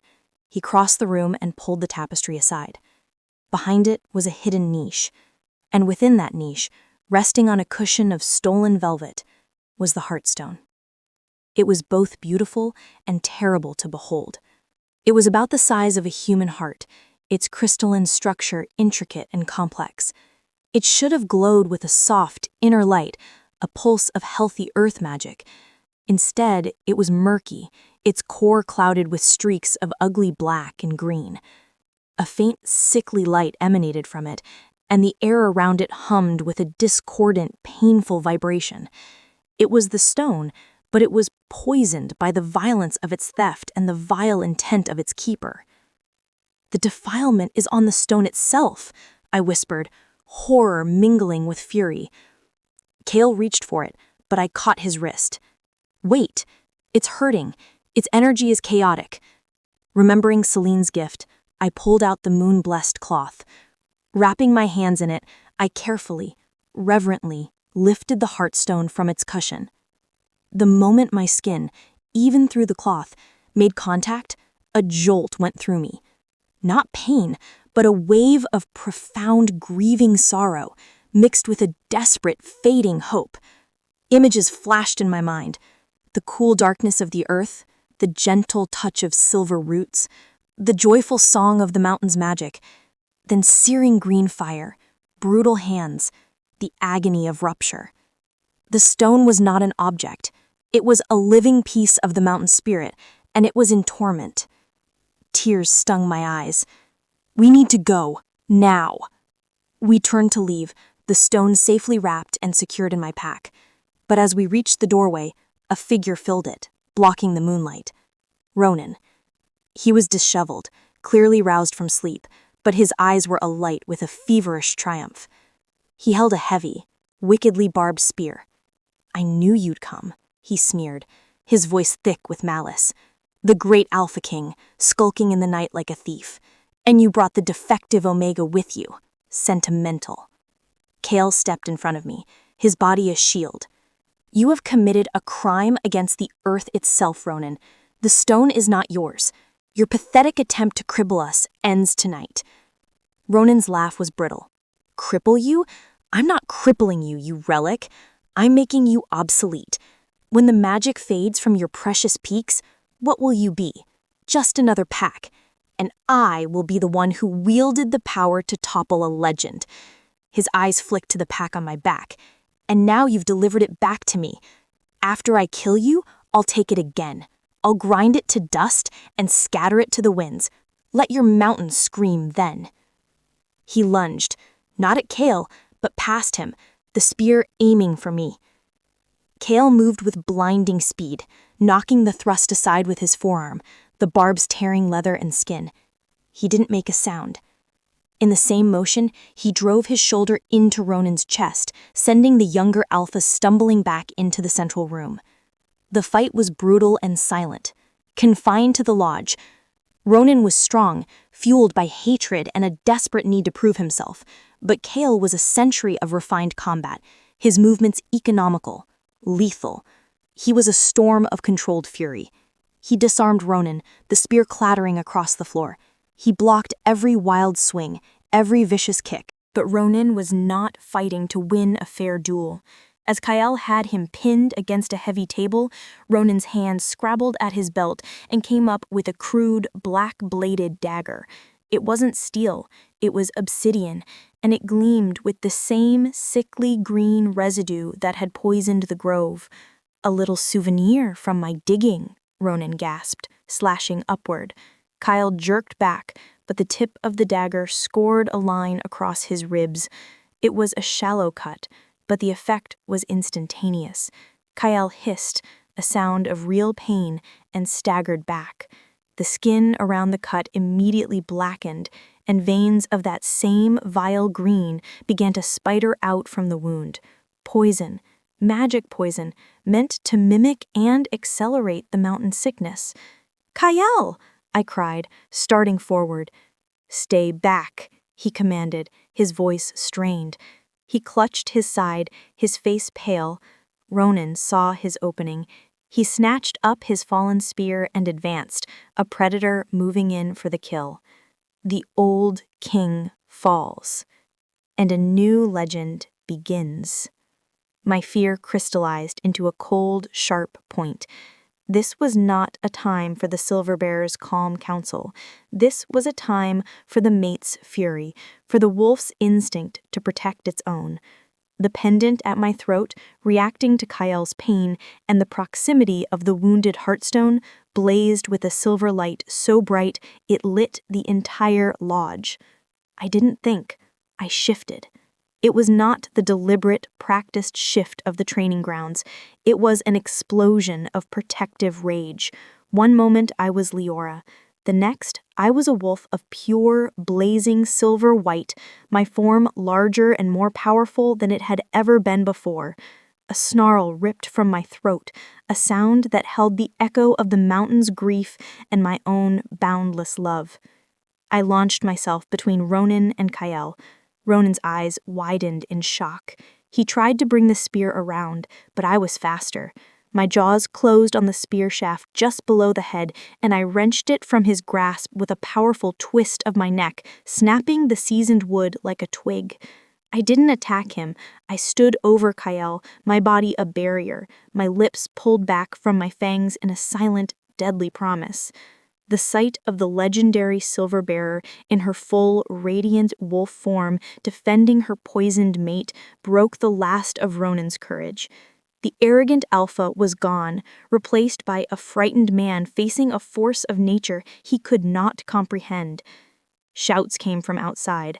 Eric, Alara, Finn, and Riven, having dealt with the distraction, were fighting their way toward us. Ronan looked from my snarling visage to the approaching sounds of battle, to Kael struggling to his feet, despite the poison. He saw the end of his ambition, and it was clad in silver fur and golden eyes filled with murderous intent. With a final, inarticulate cry of rage and fear, he turned and fled, crashing out a back window of the lodge into the night. I shifted back, the silver light fading. I rushed to Kael's side. The blackening wound was spreading, the green veins pulsing. His breath was labored. "The stone," he gritted out. "Get it. Home." "We're getting you home," I said, my voice trembling but firm. I tore a strip from my tunic and, using the moon-blessed cloth as a barrier, bound the wound tightly, trying to contain the poison. "Eric! Alara!" Our team burst into the lodge. Seeing Kael wounded, their faces hardened. "We have to move, now," Eric said. "The whole pack will be roused."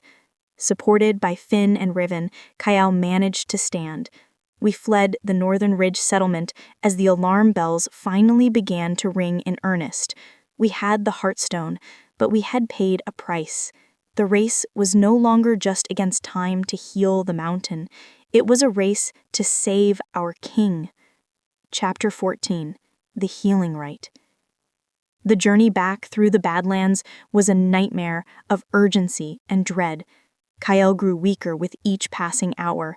The obsidian poison was a vile thing, a mockery of life that fed on the very connection to the earth song that sustained him.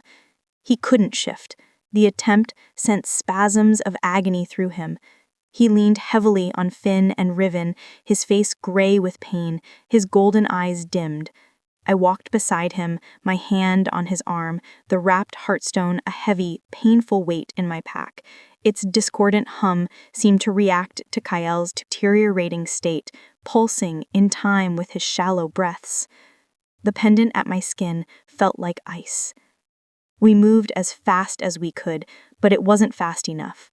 By the time the jagged peaks of the shadowed spires rose on the horizon, Kael was barely conscious, kept upright only by sheer will and the support of his warriors.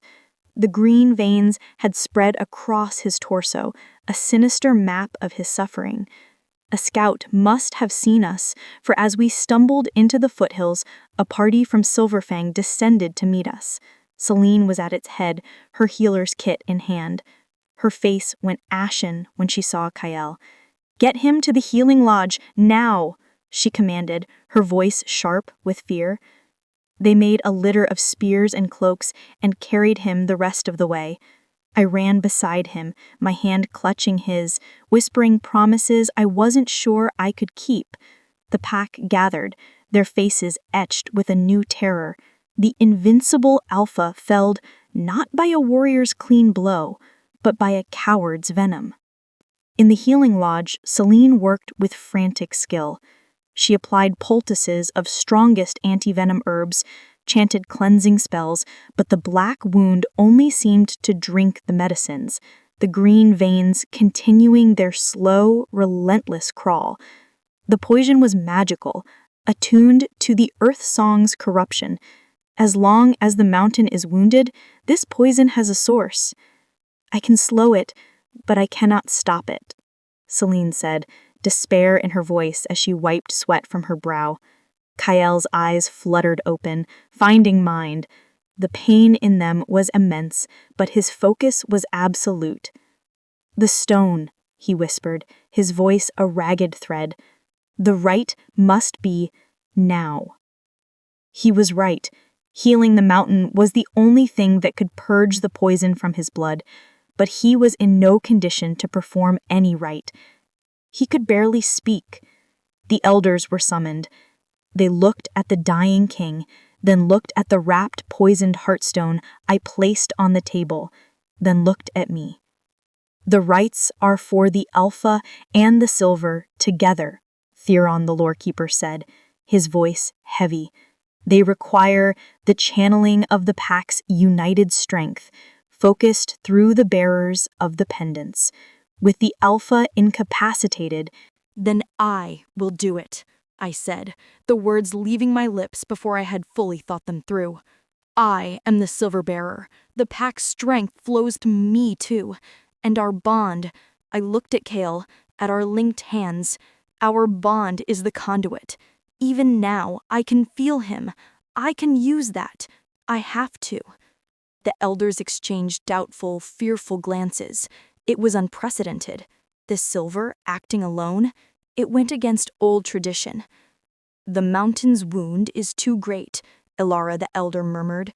"The stone itself is poisoned. The energy required, it could shatter you, child." I straightened my shoulders, drawing on a reserve of strength I didn't know I had. It was the same strength that had let me shift in Ronan's lodge, the fierce, protective love for my mate and my home. If we do nothing, we lose him, and we lose the mountain. If I try and fail, we lose the same.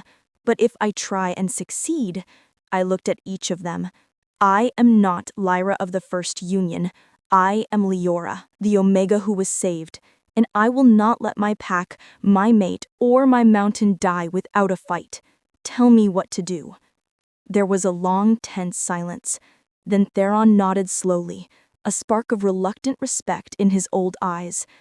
"The grove is dead.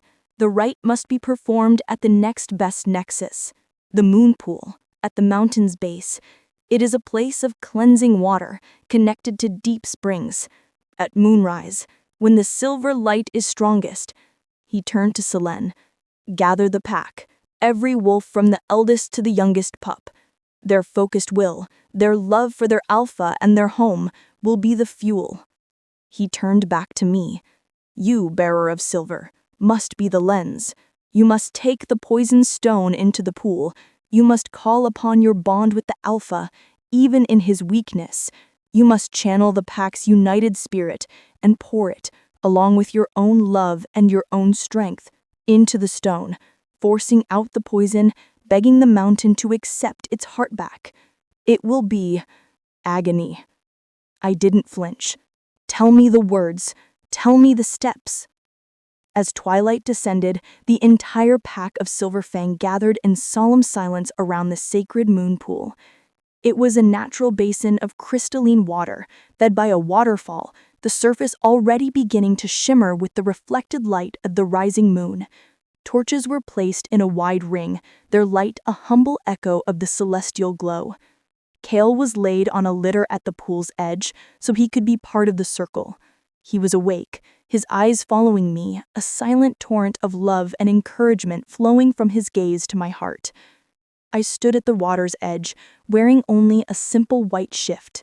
The wrapped heartstone was in my hands. The pack formed concentric circles around the pool, hands joined, a living chain of shared purpose. Selene stood behind me, the elders beside her. As the first silver sliver of the moon crested the peaks, Theron began to chant in the old tongue, his voice trembling but clear. The pack took up the chant, a low, resonant hum that vibrated in the stone, in the water, in the air. It was time. I stepped into the pool. The water was shockingly cold, but I embraced it, waiting until I was waist-deep at its center. I unwrapped the heartstone. In the moonlight, its corrupted beauty was a sad, frightening sight. The black and green veins seemed to writhe. Holding the stone in both hands, I lifted it before me. I closed my eyes. I didn't just think of the words Theron had taught me. I felt them. I thought of my first sight of the stone-cold mountains through the blizzard, the warmth of a silver wolf's fur, of the kindness in a stranger's golden eyes. I thought of the feel of my grandmother's pendant in my hand and her whispered promises. I thought of the stone city coming to life, of Selene's friendship, of the pup's laughter. I thought of Kael's hand in mine, his forehead against mine in the sacred spring, his vow in the stone circle. And I thought of the pain, the sting of rejection, the bite of the winter wind, the ache of the mountain's wound, the burning spread of poison in my mate's veins. I poured it all into the stone. Every memory, every emotion, the love, the hope, the grief, the fury. I focused on the bond, the golden thread that connected my soul to Kael's, even as it frayed under the poison's assault. I pulled on it, not to take from him, but to feel him, to anchor myself in his unwavering spirit. "Hear me," I whispered, but the words were carried by the pack's chant, amplified 100-fold. "Hear us. We are your children. We have failed you. We have let your heart be taken and poisoned, but we have brought it back. We beg you, take it, heal, forgive us, strengthen us." I pushed the stone under the water, holding it against my own heart. Agony, as Theron had promised, exploded through me. It was the searing green fire of the grove's destruction. It was the brutal tearing of roots from earth. It was the cold, creeping death of the poison. It was the mountain's immense, silent scream. I gasped, my back arching, but I did not let go. I held the stone tighter. The silver pendant blazed, its light shooting down my arms into the crystal. I felt the pack's energy, a torrent of love, fear, hope, and sheer stubborn will, flowing into me through the joined circle.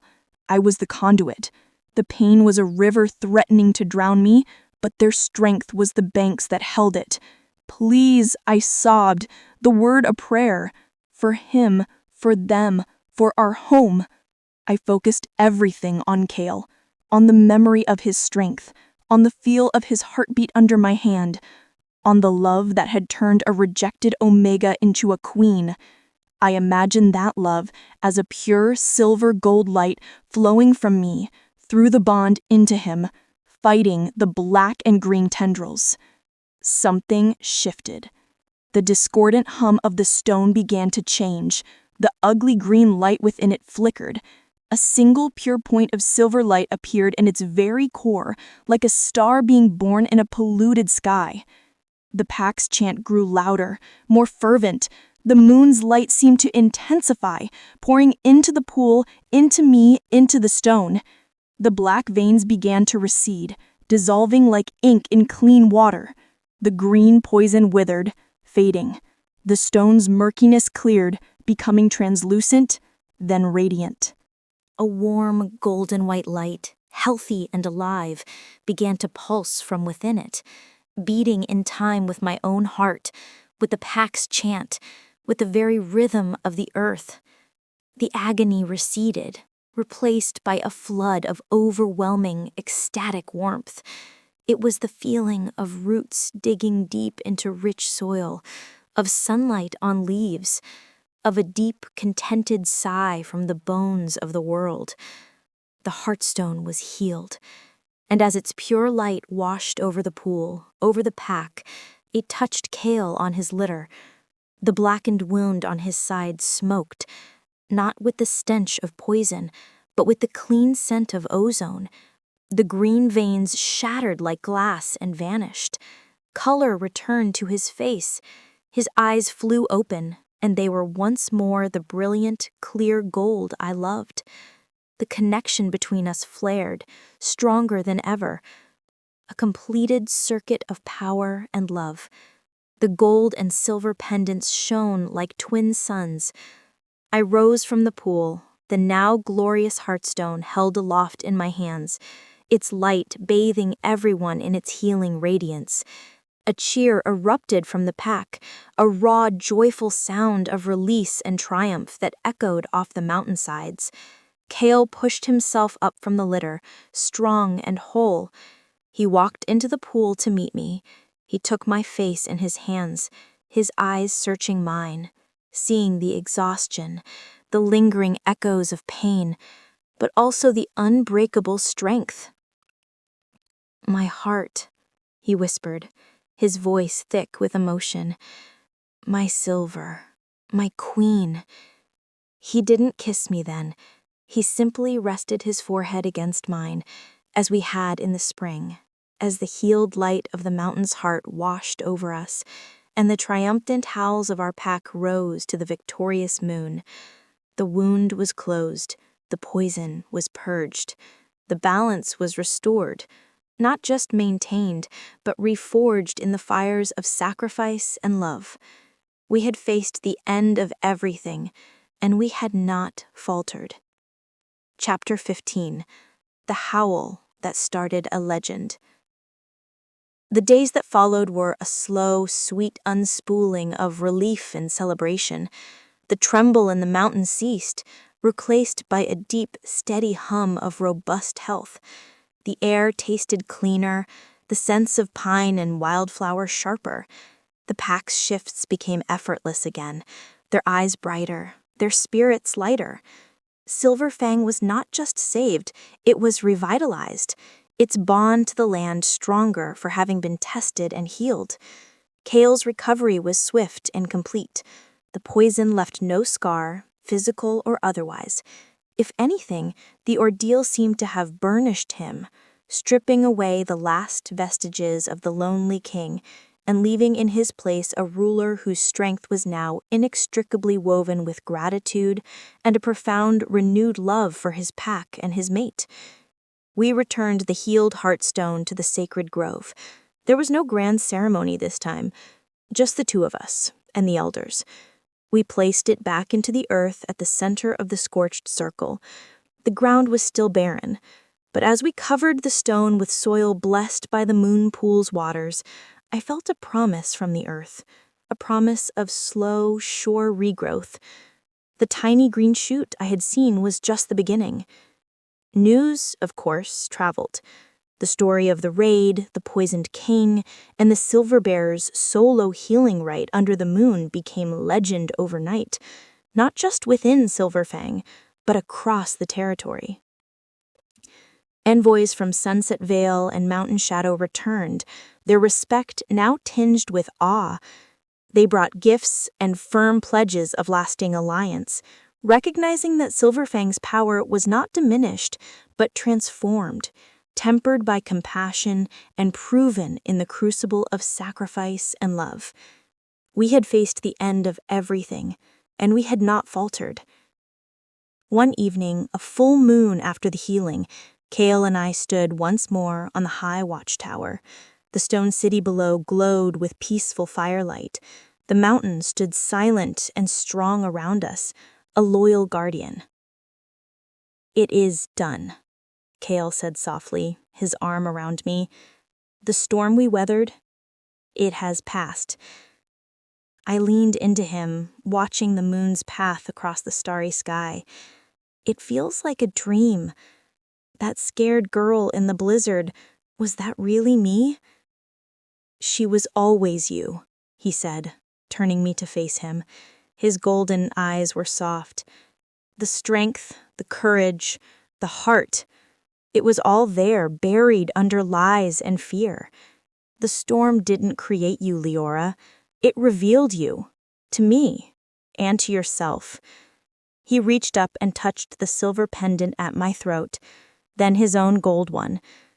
"These brought us together, but they are just symbols. The true magic is what we built, what you inspired in this pack. They don't just follow an alpha king anymore. They believe in the balance we represent. They have seen that strength defended with mercy and wisdom backed by courage. You have given them more than safety. You have given them a future worth fighting for." His words settled in my heart, a truth I could finally accept. I was not an imposter in a borrowed role. I was Leora, silver bearer of the Fang, mate to Alpha Kael. This was my place. This was my family. This was my destiny, not thrust upon me, but chosen and earned with every step I took from that snowdrift to this tower. "What happens now?" I asked. "Now," he said, a smile touching his lips, "we live, we lead, we love. We watch the seasons turn in peace. We guide our pack into that future." He pulled me close, his forehead resting against mine. "And perhaps, in time, we hear the laughter of pups in these stone halls, pups who will inherit a legacy of balance, not just of power. The thought filled me with a joy so profound it stole my breath. A formally, a continuation of the story we had fought so hard to protect.